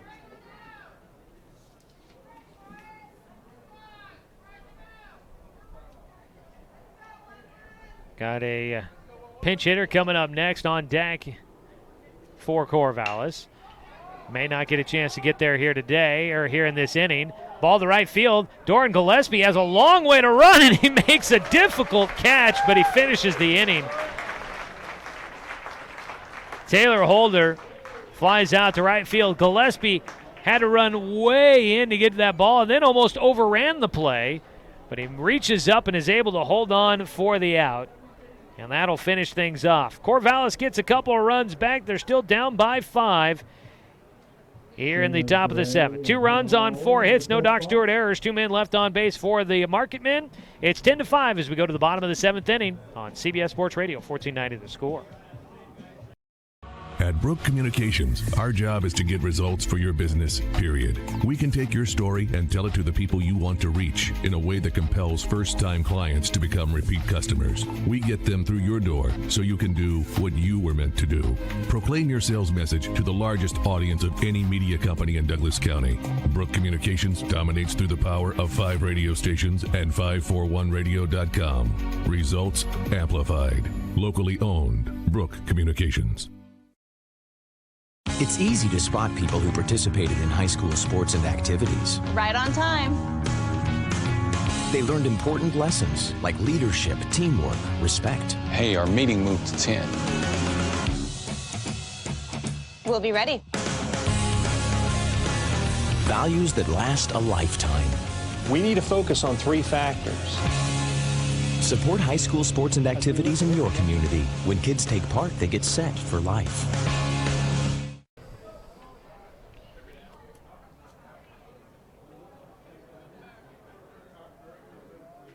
First batter for Doc Stewart to lead off the bottom of the 7th inning.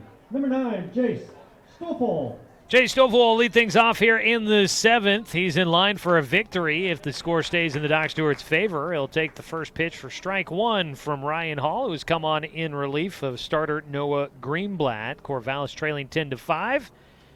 So we head to the bottom of the 7th. The 0-1 for Stoffel. The righty Hall will miss with the breaking ball outside, goes all the way to the backstop for a 1-1 count. Today's game brought to you by Mahalo Heating and Air Conditioning, your best choice for the finest indoor comfort control. Call them today at 672-6707. A 1-1 inside corner for Stoffel, and he's got an 0-2 count, or excuse me, a 1-2 count.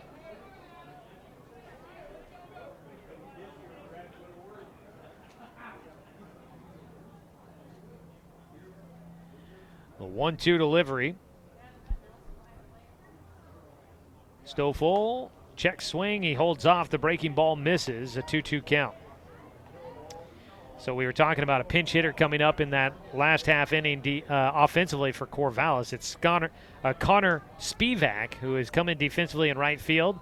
And the DH comes out of the game for Corvallis, so he took over in the 5th spot in the lineup. Swing and a miss for Stoffel. He goes down with the strikeout. Second of the game for Ryan Hall. Just the second of the game for the Doc Stewart's batters. 1 away as we start the 7th inning. Nobody on, 1 out. Up to bat, Drake Bourgeois, now the pitcher for the Doc Stewarts. Breaking ball on the first pitch, misses. Number 3, Drake Bourgeois. Bourgeois, in his 1 inning of relief so far, gave up 2 runs on 4 hits, but he got out of it. The 1-0, a strike on the outside corner, a 1-1 count. Bourgeois starting in the 6th. If he pitches the final 3 innings, it'll be a save for him if the Doc Stewarts do win. It's a 1-1 now. Bourgeois check swing, and the umpire at home says he went around. Swing and a miss. A ball and 2 strikes for Bourgeois. He is 2 for 3 in the game with 2 singles and 2 runs scored. The 1-2 pitch bounces off the glove of the catcher inside for a 2-2 count. Beautiful day here at the ballpark. Has to be heating up down there. The American flag has also started to slow down with his wave out in center field. 2-2 for Bourgeois out in front. He chops it to third. Hartzell charges in, makes the throw to first on the run with plenty of time for out number 2. Nobody on for the Doc Stewarts. Hitting next will be Luke Van Norman, the 9-hitter. 82 degrees in Roseburg. Still climbing to our high of 86 this afternoon, it looks like. The first pitch to Van Norman, strike on the outside corner. Luke is 2 for 3 today. Had an RBI single in the 5th, a bunt single as well. He has scored a run. The 0-1 to him. Swing and a miss at a pitch in the dirt for strike 2.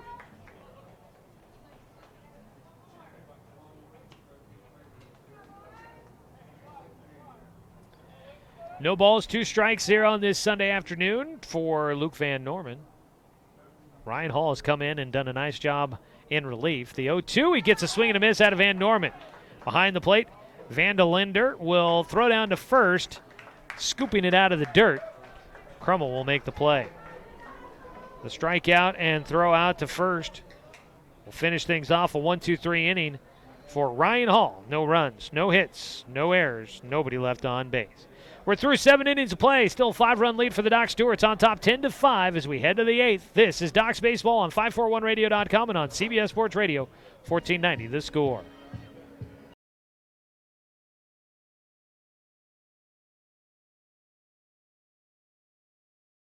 I am a nurse, a firefighter, a college student, a mother, and I am an American soldier. I will always be ready for every storm and disaster that threatens my community. I will always be there to protect my neighbors, my family, and my country. We are the Army National Guard. We are the Army National Guard. We are the Army National Guard. Visit nationalguard.com to learn more about part-time service. Looking for more local sports coverage? CBS Sports Radio 1490 The Score has you covered. Check out our homepage at 541radio.com for sports stories, scores, and podcasts. And follow us on social media. 1490 The Score is on Twitter, Facebook, and Instagram. And take the station with you wherever you go with the 541 Radio app. Download the app in your smartphone's app store and get access to a live stream of the station, sports stories, podcasts, and easy messaging with the station and others. From Drake Bourgeois to Connor Spivak is fouled away for strike 1. Spivak taking over for the taking over in right field defensively. He comes in and will hit as the DH comes out of the game. Walker Riney done after a 0 for 2 day with a walk and a run scored. Spivak takes low, a 1-1 count from Drake Bourgeois. Swing and a miss for strike 2. Spivak was a longtime player at Mid-Valley with the Southpaws. He'll hit one right back up the middle past second baseman Luke Van Norman. Fell behind 1-2, and he drives one into right center field for a leadoff hit. From Crescent Valley High School. Spent the spring here at Umpqua Community College in Roseburg playing for Jeremiah Robbins, but a redshirt year for him there as the baseball program will get up and running at UCC next year. Pitched low for ball 1 against the catcher, Ethan Vandelinder.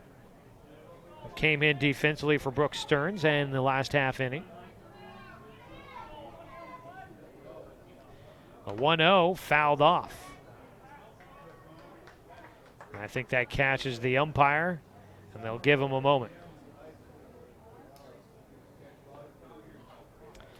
While we have a break in the action, let you know today's game brought to you by Douglas County Farmers Co-op, where everyone's welcome to shop. Also want to let you know we've got our Father's Day giveaway going on. You can head to 541radio.com and tell us why your father deserves a month of free golf. We'll be drawing a winner coming up this Friday And just in time to surprise your dad for Father's Day with a month of free golf at Oak Hills Golf Course in Sutherland and Stewart Park Golf Course, which we can see here from our spot at Legion Field. So if your dad's a golfer, this is the perfect Father's Day gift for him. Sign up today at 541radio.com.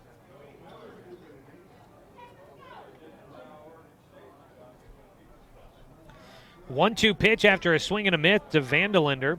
It's high from Bourgeois. 2-2 count with Connor Spivak out at first after his leadoff single.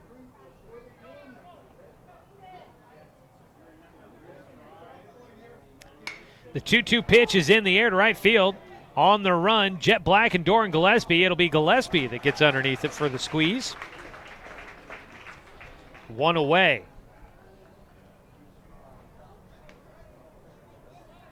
That free golf, it's not just free golf for your dad. It's also free golf for whoever he chooses to go with him. A month, you can go to either golf course. 1 month membership, you get a golf cart with it. So great giveaway there. Sign up again at 541radio.com for our Father's Day golf giveaway. Oak Hills Golf Course and Stewart Park Golf Course. We'll be heading out to the golf courses, checking out how they are. Do some Facebook Live events coming up on Wednesday this week. So stay tuned for that on our 1490 The Score Facebook page. 1-0 pitch misses to Logan Crummel. 2-0 count now for Crummel. He is 1 for 3 with an RBI double today. 2-0 pitch taken for a 3-0 count. The first baseman Crummel trying to get on and help move around Connor Spivak at first. A 3-0 pitch taken for a strike all the way.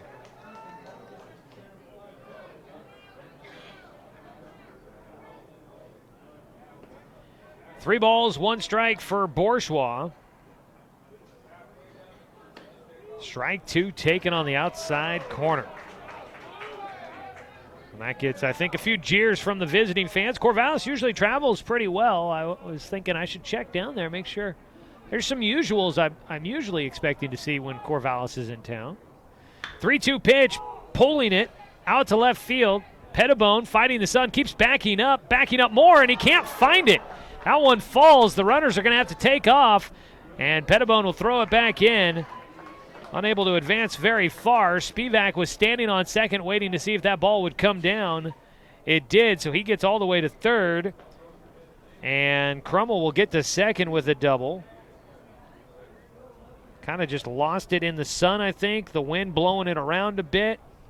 And Casey Pettibone out in left field. He got twisted up, couldn't get underneath it. So a weather-aided double for Logan Crummel. Runners at second and third with one away, and Ryan Hall will bat. First pitch, strike one. The 0-1, chopper up the middle. Backhanded by Van Norman. That'll save a run likely. But one run will come in for Ryan Hall on his single. That's his second base hit off of Drake Bourgeois. And another run in for Corvallis. They trail 10-6. Up to third went Crummel. Runners on the corners. And now out will come Jeremiah Robbins to talk with Bourgeois.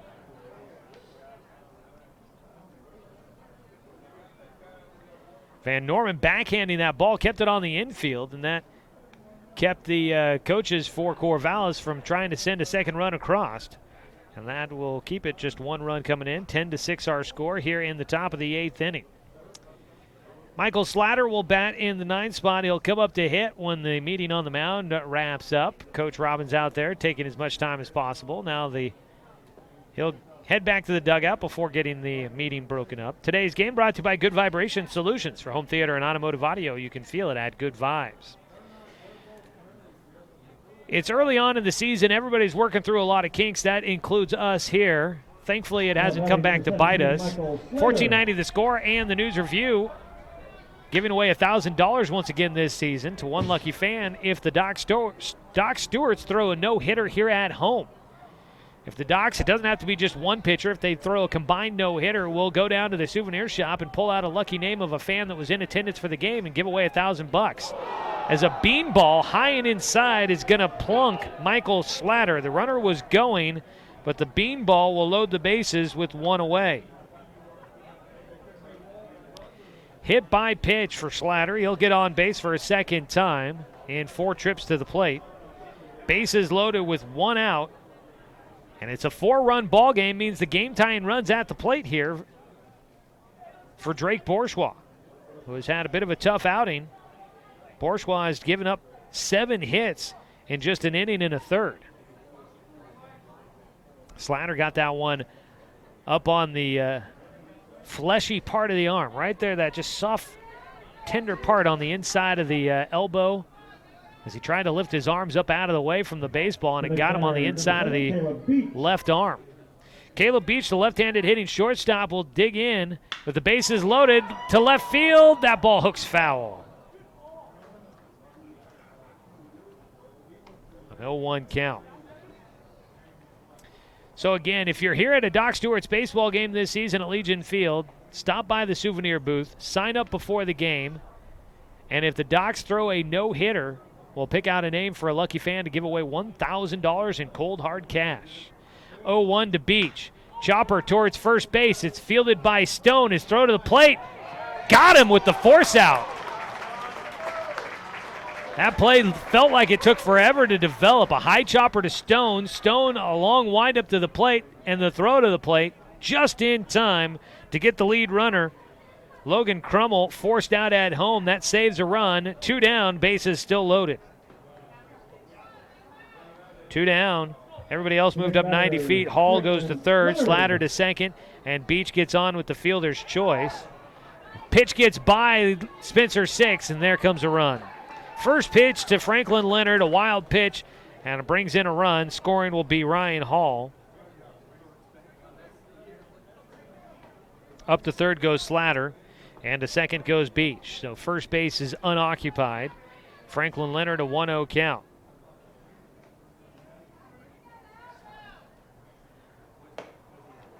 Fastball at the belt buckle, too far inside.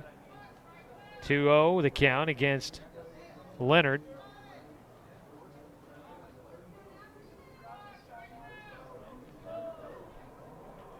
A 2-0 pitch, high.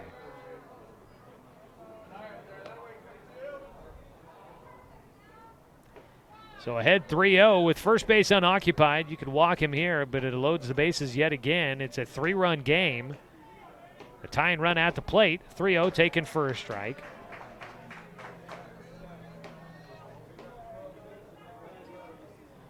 Leonard will dig back in. Hitters count here.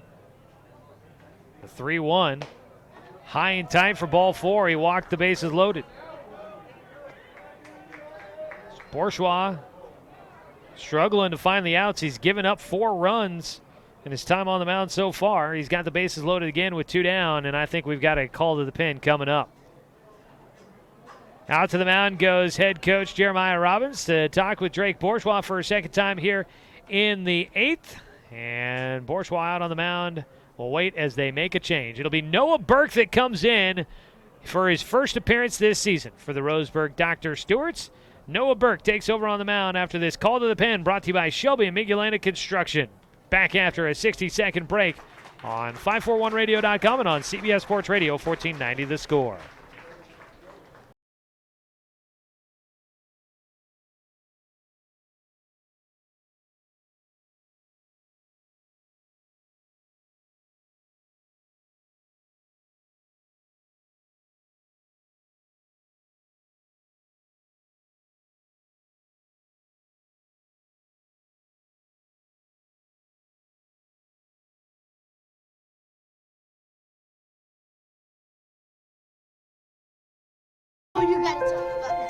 The innocence of youth. Is there anything any better? But soon they'll be in high school and facing all the same challenges you faced. How to make friends, how to fit in, how to be cool. We want our children to have everything they'll need to live fulfilling and productive lives. Make sure the kids in your family are among the more than 120,000 participants here in Oregon who take part in high school sports or activities.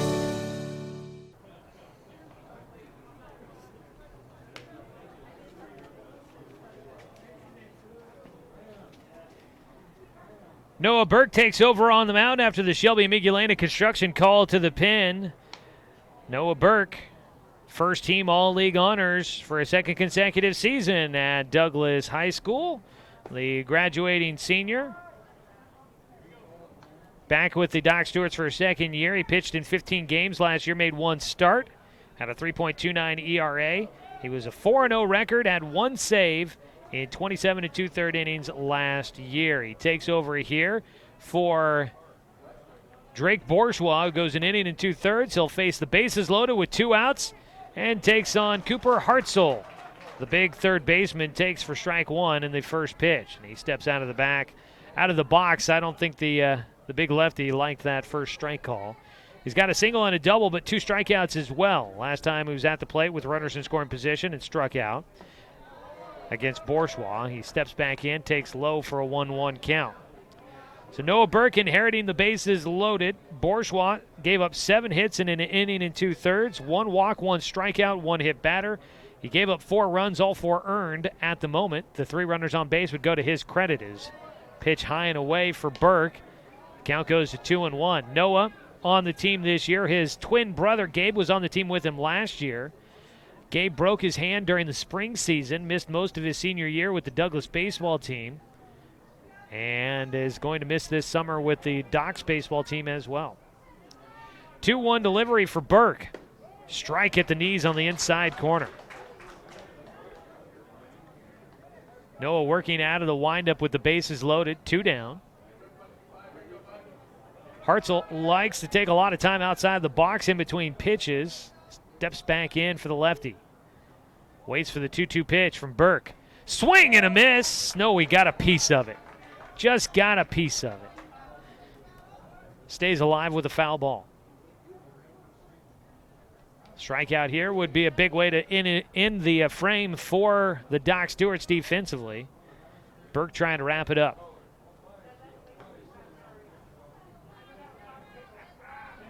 The 2-2 pitch. Hartzell taps it back up the middle. Johnson will field. He'll throw to first, low, but scooped out by Stone to finish off the game. Or excuse me, finish off the inning. We go to the bottom of the 8th. Still, Doc Stewart's in front as Noah Burke comes in and gets a big out to finish things off with the bases loaded. It is 10-7 our score as we go to the bottom of the 8th inning. Doc Stewart's in front of the Corvallis Girding Builders Marketmen on 541radio.com and on CBS Sports Radio 1490 The Score. Season is finally here, but remember, respect the water. Don't swim and don't go in the water if it's under 60 degrees. Swimming in water under 60 degrees is life-threatening. It could cause hypothermia, which means your limbs paralyzed and you can't get out of the water. Each day, the water temperature of the Umpqua River will be posted on kpic.com and kval.com, and in the morning weather on KPIC. Respect the water. Know the temperature. Brought to you by the Respect the Water Safety Committee. What rhymes with great? Participate. Where does greatness start? Here, in the classroom. On the stage. In the pool. On the field. Where will your greatness take you? To better grades. To more friends. Yeah! Be great. Participate.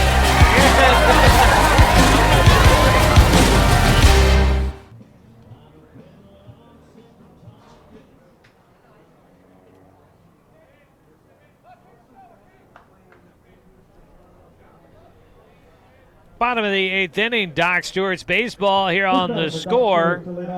Leading things off, top of the lineup, Caden Johnson. Doc's looking to add some insurance back on. They were up 10-3. Now it's 10-7. Corvallis fighting their way back. First pitch to Johnson from Ryan Hall. Out to short, backhanded. The throw to first, high, gets by. Johnson will turn. He's heading for second base. The catcher, Vandelinder, will throw to second. No. Hangs on to the baseball. An infield single and an error. Johnson will end up at second.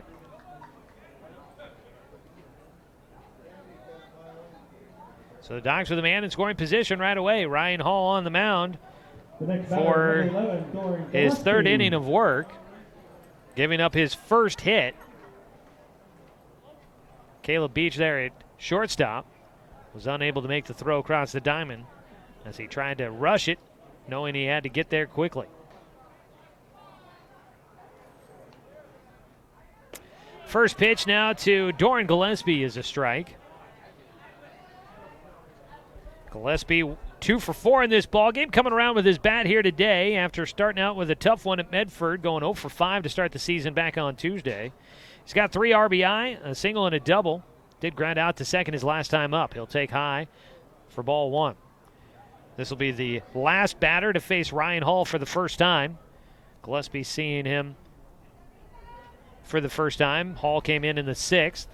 Gillespie was the last out in the 5th. So Doc's going through the lineup for the first time against Ryan Hall, the reliever, who's done a nice job. The 1-1 pitch. Gillespie, hard hit to shortstop. Backhanded by Beach, but he boots it. He will not make a throw to first. Up to third goes Caden Johnson. Beach tried to backhand the ground ball right at him, and it goes off the heel of the glove underneath him between the legs, and he could not track it down in time to try and make a play to first base. So Gillespie gets on with an error. Beach now with 2 errors here in the 8th.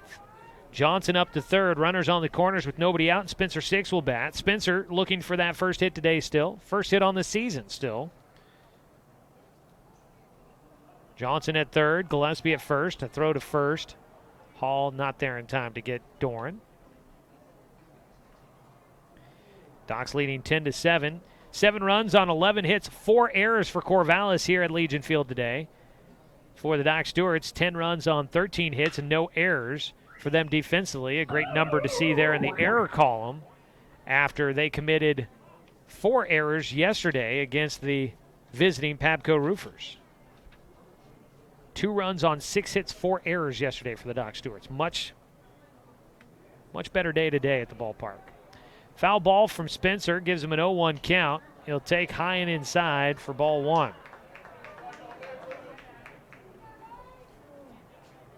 Fans are getting treated to a good one here today as both teams continue to battle through this one. 1-1 pitch coming up for Hall. The left-handed hitting Spencer 6 waits. Line drive, there it is. First hit of the season for Spencer 6. It'll go for extras. 1 run comes in. They've got Gillespie rounding third, heading for home. 6 will head for third. The throw gets by the catcher, and Gillespie will score.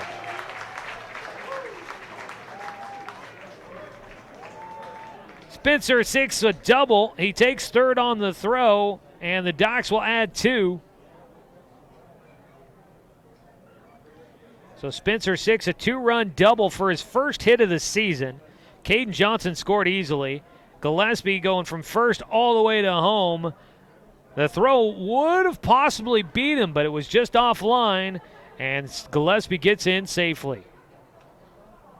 Jonathan Stone will bat with 2 runs in so far, nobody out, a man at third. First pitch swinging, line drive to left field. That'll drive in another. RBI single for Stone. He picks up his second RBI of the day. And he is now 2 for 5 on the afternoon. So the Docs getting the bats going yet again against Ryan Hall, who had held him without a hit for the last 2 innings. Throw over to check on Stone. He gets back in safely.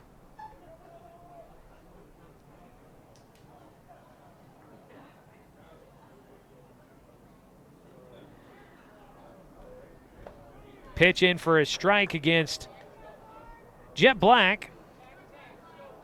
Jet takes the first one there, 0-1 count. Jet 2 for 4 in this one with an RBI. He reached on an error his last time up. Strike taken. 0-2 now for Jet. There was an arm thrown in the bullpen. I was going to look, and then all the action started happening, and so I did not get a chance to glance at who was throwing for the Doc Stewarts. Looked like a righty, but I think that's pretty much the standard, that they've got the one left-handed thrower in Dallas McGill, who's not with the team today. McGill started yesterday. Now he's off for an all-star game this weekend. The 0-2 pitch to Jet, a breaking ball that's in the dirt, a 1-2 count. McGill, Levine not with the team today. Neither is Zach Holland, who has not been with the team all season so far. It's a throw over to first base. Back in safely goes Stone. Docs without a good chunk of their roster. Cody Johnson, still waiting for him to get done with school at Treasure Valley Community College. Peyton Hope, Cade Meisner not here. As Jet will pull one, third base side, down the left field line, foul. So Cody Johnson not here. Peyton Hope. Cade Meisner also not here. Jacob Luther, Dallas McGill, Griffin Levine, and Zach Holland. All of those guys not here today due to all-star games. On the hands, that ball fought off to center field for Jet. He'll pick up his third hit of the day. A line drive hooking into center field for Jet. And that's 3 straight hits for the Doc Stewarts. The next batter, number 17, off of KC Ryan Hall. Docs have scored 3 runs here in the 8th inning. They lead 13-7. Jonathan Stone up to second. Jet Black on at first. First pitch now to Casey Pettibone is outside.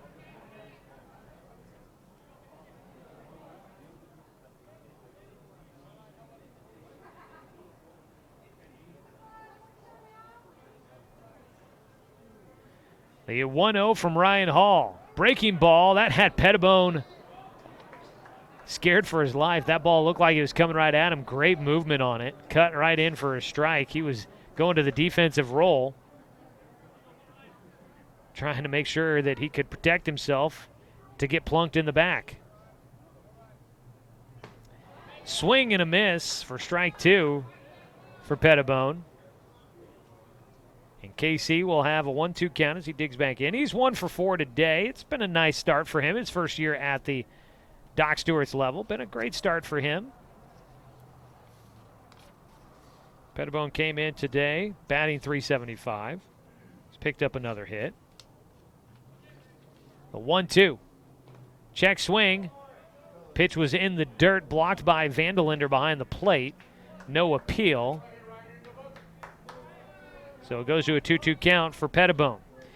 We're in the bottom of the 8th. It's a 13-7 lead for the Doc Stewarts, who are now up to 16 hits in the ball game. Combined 27 hits in this one. We'll have the top of the 9th coming up for Corvallis. The 2-2, strike 3 called for KC Pettibone.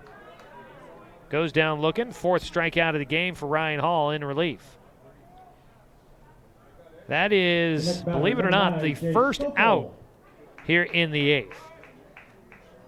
Couple of errors and 4 hits. The Docs have been racking them up here in the 8th inning. 1 away, runners at first and second still for the Doc Stewarts. And batting will be Jay Stoffel, the third baseman, starting pitcher as well. He's in line to get his second win of the season. He took low for ball 1 from Hall.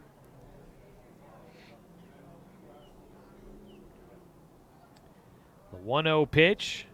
Hall fires at the knees for a strike on the outside corner. So I was just thinking about this. Noah Burke entered in the 8th inning, only faced 1 batter, but it was 10-7 at that time, and the bases were loaded, so it was a save opportunity for Noah Burke if he stays in the game. The 1-1 outside. Stoffel has a 2-1 count. So if Noah Burke comes in and gets 3 outs in the top of the 9th inning to close the game out, he will get a save. Second save of the season for the Docs, if that would be the case. We did see an arm warming up in the bullpen, though. We'll wait to find out. 2-1 pitch from Ryan Hall is low. Stoffel now ahead in the at-bat. 3 balls, 1 strike. Out at second base, Jonathan Stone, who had an RBI single here in the 8th. At first, Jet Black, just 1 away. Hall getting the sign from Vandelinder. Kicks and fires outside for ball 4 to walk the bases loaded. Second walk of the day for Jay Stoffel. He's on base for the 4th time. Number 10, Noah Burke. Right now he's just 1 for 3. But he reached on a fielder's choice, a walk, a single, and another walk. Bases loaded. And first pitch to Noah Burke is a swing and a miss. Noah Burke hitting for himself, the pitcher, so I'd say that that explains what will happen when we go to the ninth inning. I believe Noah Burke will stay in the game to pitch. Burke getting his first at-bat of the year. The 0-1 pitch to him is outside, 1-1 count. Last season with the Dr. Stewarts, Noah Burke only hit a few times, had a 200 batting average, had 1 double, 1 RBI, a 1 run scored, and 3 strikeouts. Got jammed on that pitch, fouls it into the netting behind home. A ball and 2 strikes against him with 1 out and the bases loaded. Right now, you're just looking to put the ball in play. 1-2 pitch from Hall. Breaking ball, strike 3 called. Burke will go down looking. 5th strikeout of the game for Ryan Hall. 2 away. As he battles his way back in. Now Luke Van Norman will bat. Van Norman is 2 for 4 in the contest. Pair of singles. He does have an RBI. First pitch. Strike to the lefty. Caden Johnson has 2 RBIs. Doran Gillespie has 3. Spencer Six has 3. Jonathan Stone has 2. So the top 4 of the lineup all have RBIs. There's another strike taken for Van Norman. Jet Black has an RBI. And Luke Van Norman. So just 3 batters in the lineup for the Doc Stewarts without an RBI. 3 batting positions. There have been a couple extra guys that have... Well, I guess Noah Burke was the first batter to hit that wasn't in the starting lineup. So 4 guys out of the 10 that have hit for the Doc Stewarts here today don't have an RBI. That means you got a lot of RBIs. 0-2 count remains after the foul ball for Luke Van Norman. He'll take inside, backs him up off the plate. A ball and 2 strikes from Ryan Hall.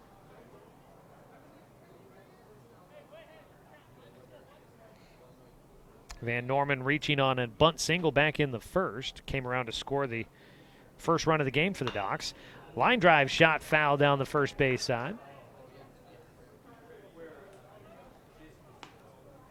1 ball, 2 strikes, 2 down in the top of the 8th. Docs leading right now, 13-7. Ryan Hall out of the windup with the bases loaded. 1-2 upstairs, 2-2 count.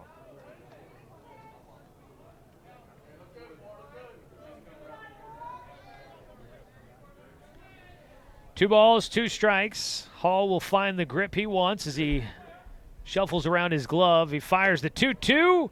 Check swing, misses for ball 3. And most of the Corvallis infield and probably the outfield were headed to the dugout thinking that was strike 3 taken by Luke Van Norman. 3 runs in so far. The runners all taking off on the full count pitch. They'll head back as we do it again. Van Norman fouling off the pitch. 2 down, full count, bases loaded, so everybody moving. It's a dangerous spot if Van Norman can fit one in for a base hit. Likely have at least 2 runs, maybe even 3 if it's a good one. 3-2 pitch. Swing and a miss. Van Norman goes down. Van Norman's second strikeout against Ryan Hall. 6th in the game for Hall. Finishes off the 8th. Doc Stewart's get 3 runs here in the top of the 8th on 4 hits. There were 2 Corvallis errors. 3 men left on base for the Doc Stewarts. They lead 13-7 as we go to the top of the 9th. And Noah Burke out there to close it out when we return on CBS Sports Radio 1490 The Score.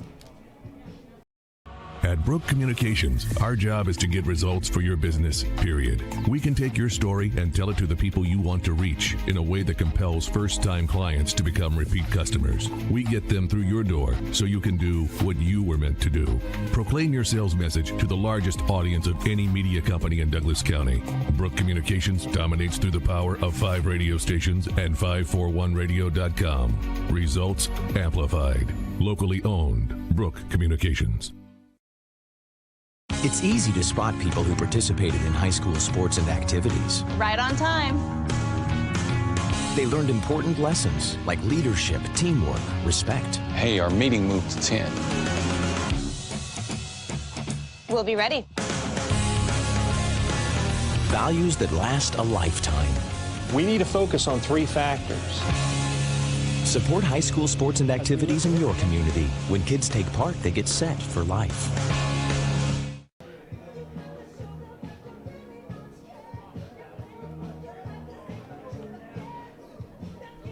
Headed to the 9th inning in today's single ball game between the Doc Stewarts and the Corvallis Girding Builders Marketmen. 7 runs, 11 hits, 4 errors for Corvallis, 13 runs, 16 hits, and no errors for the Doc Stewarts. Noah Burke is out there to try and close this one off. If he can, it'll be a save for him, his first of the season. He will face the 4-5-6 hitters. First pitch to Taylor Holder is a swing and a miss for strike 1. Holder, the cleanup man, 0 for 4 today, 3 strikeouts. An 0-1 count against Noah Burke. Burke came in, faced 1 batter in the 8th in relief, taking over for Drake Bourgeois. The 0-1 pitch, strike 2 taken. So he came in with the bases loaded in a 3-1 game. So Noah Burke comes in a save situation, and he could, if he gets 3 outs here, he'll pick up that save. The 0-2 pitch is outside for ball 1. Now see for Drake Bourgeois, he needed to finish the game. If you pitch 3 innings and you're not the winning pitcher, then you can pick up a save in that situation. The 1-2 from Burke, breaking ball, fouled off down the third base side. A ball and 2 strikes. Yesterday, the Pepsi Bottle Caps swept their opener down at Crater. The 1-2, fought it off to second base. Van Norman knocks it down, stays with it. His throw to first will not be in time. That'll unfortunately be an error at second base for Luke Van Norman. So Holder gets on base for the first time in the ballgame. Connor Spivak will bat for a second time. He had a single in the 8th inning, came around to score a run.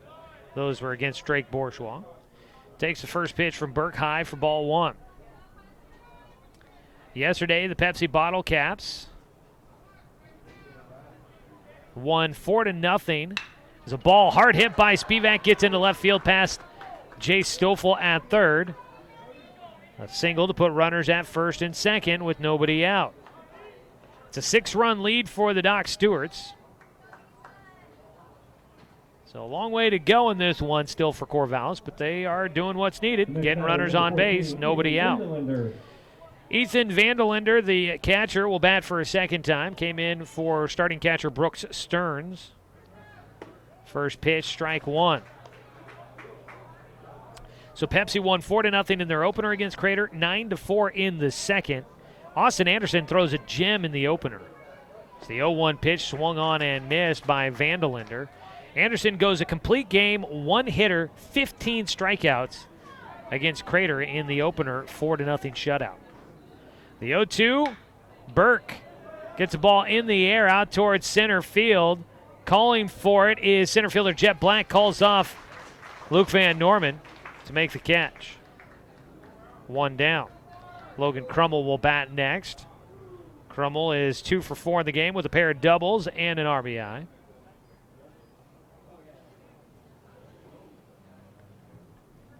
Runners still at first and second with 1 out. Right-handed Crummell, first pitch inside. Doc's trying to get back above 500 on the year, just the 3rd game of the season. At 1-1, a win here puts them at 2-1. Be their first win at home of the season as well. 1-0 pitch, lined foul down the left side. That soft liner just hooking badly at the end of it. Tough angle for us here. It looked as for a moment like it might stay fair down that left field line and drop into a tough spot. Casey Pettibone chasing to get there in time. He would have had to get it and fire back in quickly to try and hold runners from advancing. 1-1 pitch. That popped up straight in the air out to right field. Charging in Gillespie underneath it, waits for it. Boy, he had some time there. Had a decent run to get there, and then he had time to wait. That ball way up in the air. 2 down. Logan Crummell flying out. With 2 down, Corvallis will need a 2-out rally here to try and get 6 runs to tie it and force the bottom of the 9th. Ryan Hall will bat. Left-handed batter, right-handed thrower. Takes the first pitch outside. Ryan Hall. Hall has been on the mound. He's looked pretty sharp out there in relief. It will not factor into the decision if the score stays the way it is. Pitch low for a 2-0 count. Hall is 2 for 3 on the day, a walk and 2 singles, plus an RBI and 2 runs scored. A 2-0 pitch. Line drive shot. He's got his 3rd hit of the day. Gets into center field. 1 run will come in to score. And the throw from Jet Black goes all the way to the plate. They get the final out at the plate. I said the run was going to score, and it doesn't. It looked like Taylor Holder would score easily, and Jet Black came up throwing. I thought for sure he was just going to not even worry about the run, up by 6. His throw goes all the way to the plate. I think a 2-hopper to Spencer 6, who applies the tag just in time to get Holder for the final out. And your final score is 13-7 of final score. The Doc Stewarts get their 2nd win of the season. That last play stunned me a bit as the Doc Stewarts get the win. Didn't see that coming. What a play by Jet Black in center field to throw all the way to Spencer 6 at the plate to get the final out. We'll wrap it up with the Roseburg Disposal postgame show. When we come back, Doc Stewart's a winner today over Corvallis, 13-7. Back with the postgame show after this 2-minute break on CBS Sports Radio, 1490 The Score. Season is finally here, but remember, respect the water. Don't swim and don't go in the water if it's under 60 degrees. Swimming in water under 60 degrees is life-threatening. It could cause hypothermia, which means your limbs paralyzed and you can't get out of the water. Each day, the water temperature of the Umpqua River will be posted on kpic.com and kval.com, and in the morning weather on KPIC. Respect the water. Know the temperature. Brought to you by the Respect the Water Safety Committee.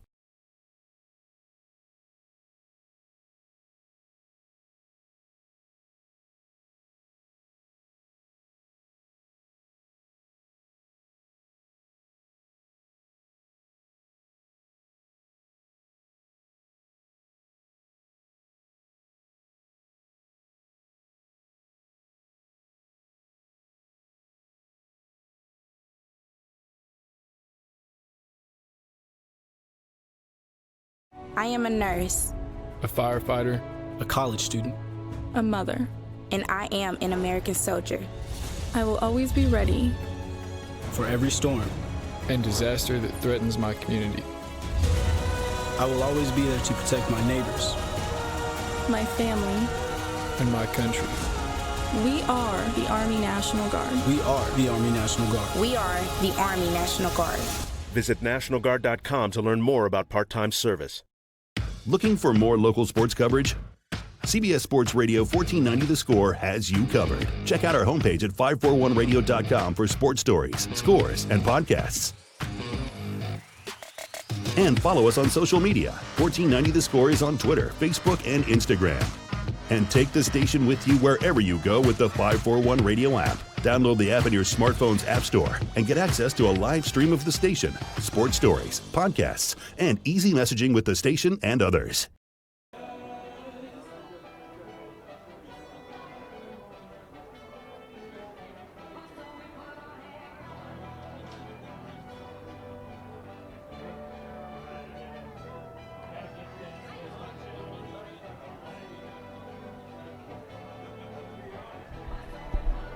A nice win for the Roseburg Dr. Stewarts in 9 innings against the Corvallis Girding Builders Marketmen.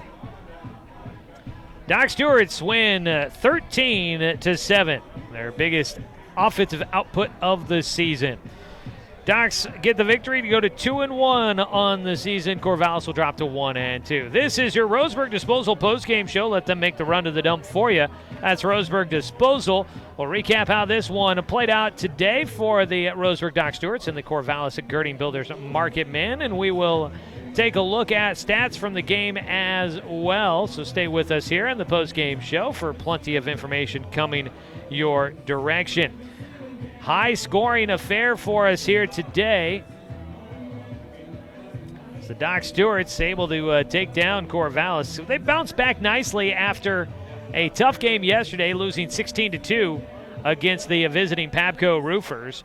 So nice to see the team come back, have a lot of momentum on their side, and get some offense going after a day where they were struggling with the bats. But they get the victory here today. Final numbers for you.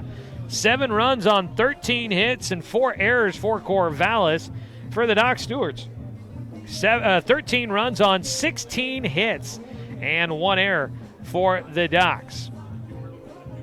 So pretty nice numbers there. The 1 error coming in the 9th inning late in the ball game. So while you'd like to see that number as 0, didn't come till late in the ball game, didn't end up impacting the game at all. 10 runners left on base for Corvallis in this one. Jay Stoffel did a great job shutting him down, didn't allow a hit until the 4th inning in the ball game. On the other side for the Doc Stewarts, when they had men on, they most likely brought them around. They finished with just 8 runners left on base. Winning pitcher Jay Stoffel goes to 2-0 on the year. Taking the loss will be starting pitcher Noah Greenblatt for Corvallis. And getting the save is Noah Burke, who came on in relief in the 8th inning and pitches an inning and a third to pick up his first save of the season. We'll take a 2-minute break. When we come back, we'll take a look at more of the numbers and get you the news review, sports section, game recap. And, of course, you can always check out the news review for recaps of Doc Stewart's baseball games and just staying up to date with the Docs throughout the season with the news review. I'm Joey Kieran. This is the Roseburg Disposal postgame show. Back after this 2-minute break on CBS Sports Radio, 1490 The Score. Season is finally here, but remember, respect the water. Don't swim and don't go in the water if it's under 60 degrees. Swimming in water under 60 degrees is life-threatening. It could cause hypothermia, which means your limbs paralyzed and you can't get out of the water. Each day, the water temperature of the Umpqua River will be posted on kpic.com and kval.com, and in the morning weather on KPIC. Respect the water. Know the temperature. Brought to you by the Respect the Water Safety Committee. It's easy to spot people who participated in high school sports and activities. Right on time. They learned important lessons like leadership, teamwork, respect. Hey, our meeting moved to 10. We'll be ready. Values that last a lifetime. We need to focus on 3 factors. Support high school sports and activities in your community. When kids take part, they get set for life. At Brook Communications, our job is to get results for your business, period. We can take your story and tell it to the people you want to reach in a way that compels first-time clients to become repeat customers. We get them through your door so you can do what you were meant to do. Proclaim your sales message to the largest audience of any media company in Douglas County. Brook Communications dominates through the power of 5 radio stations and 541radio.com. Results amplified. Locally owned. Brook Communications. What rhymes with great? Participate. Where does greatness start? Here, in the classroom. On the stage. In the pool. On the field. Where will your greatness take you? To better grades. To more friends. Yeah! Be great. Participate!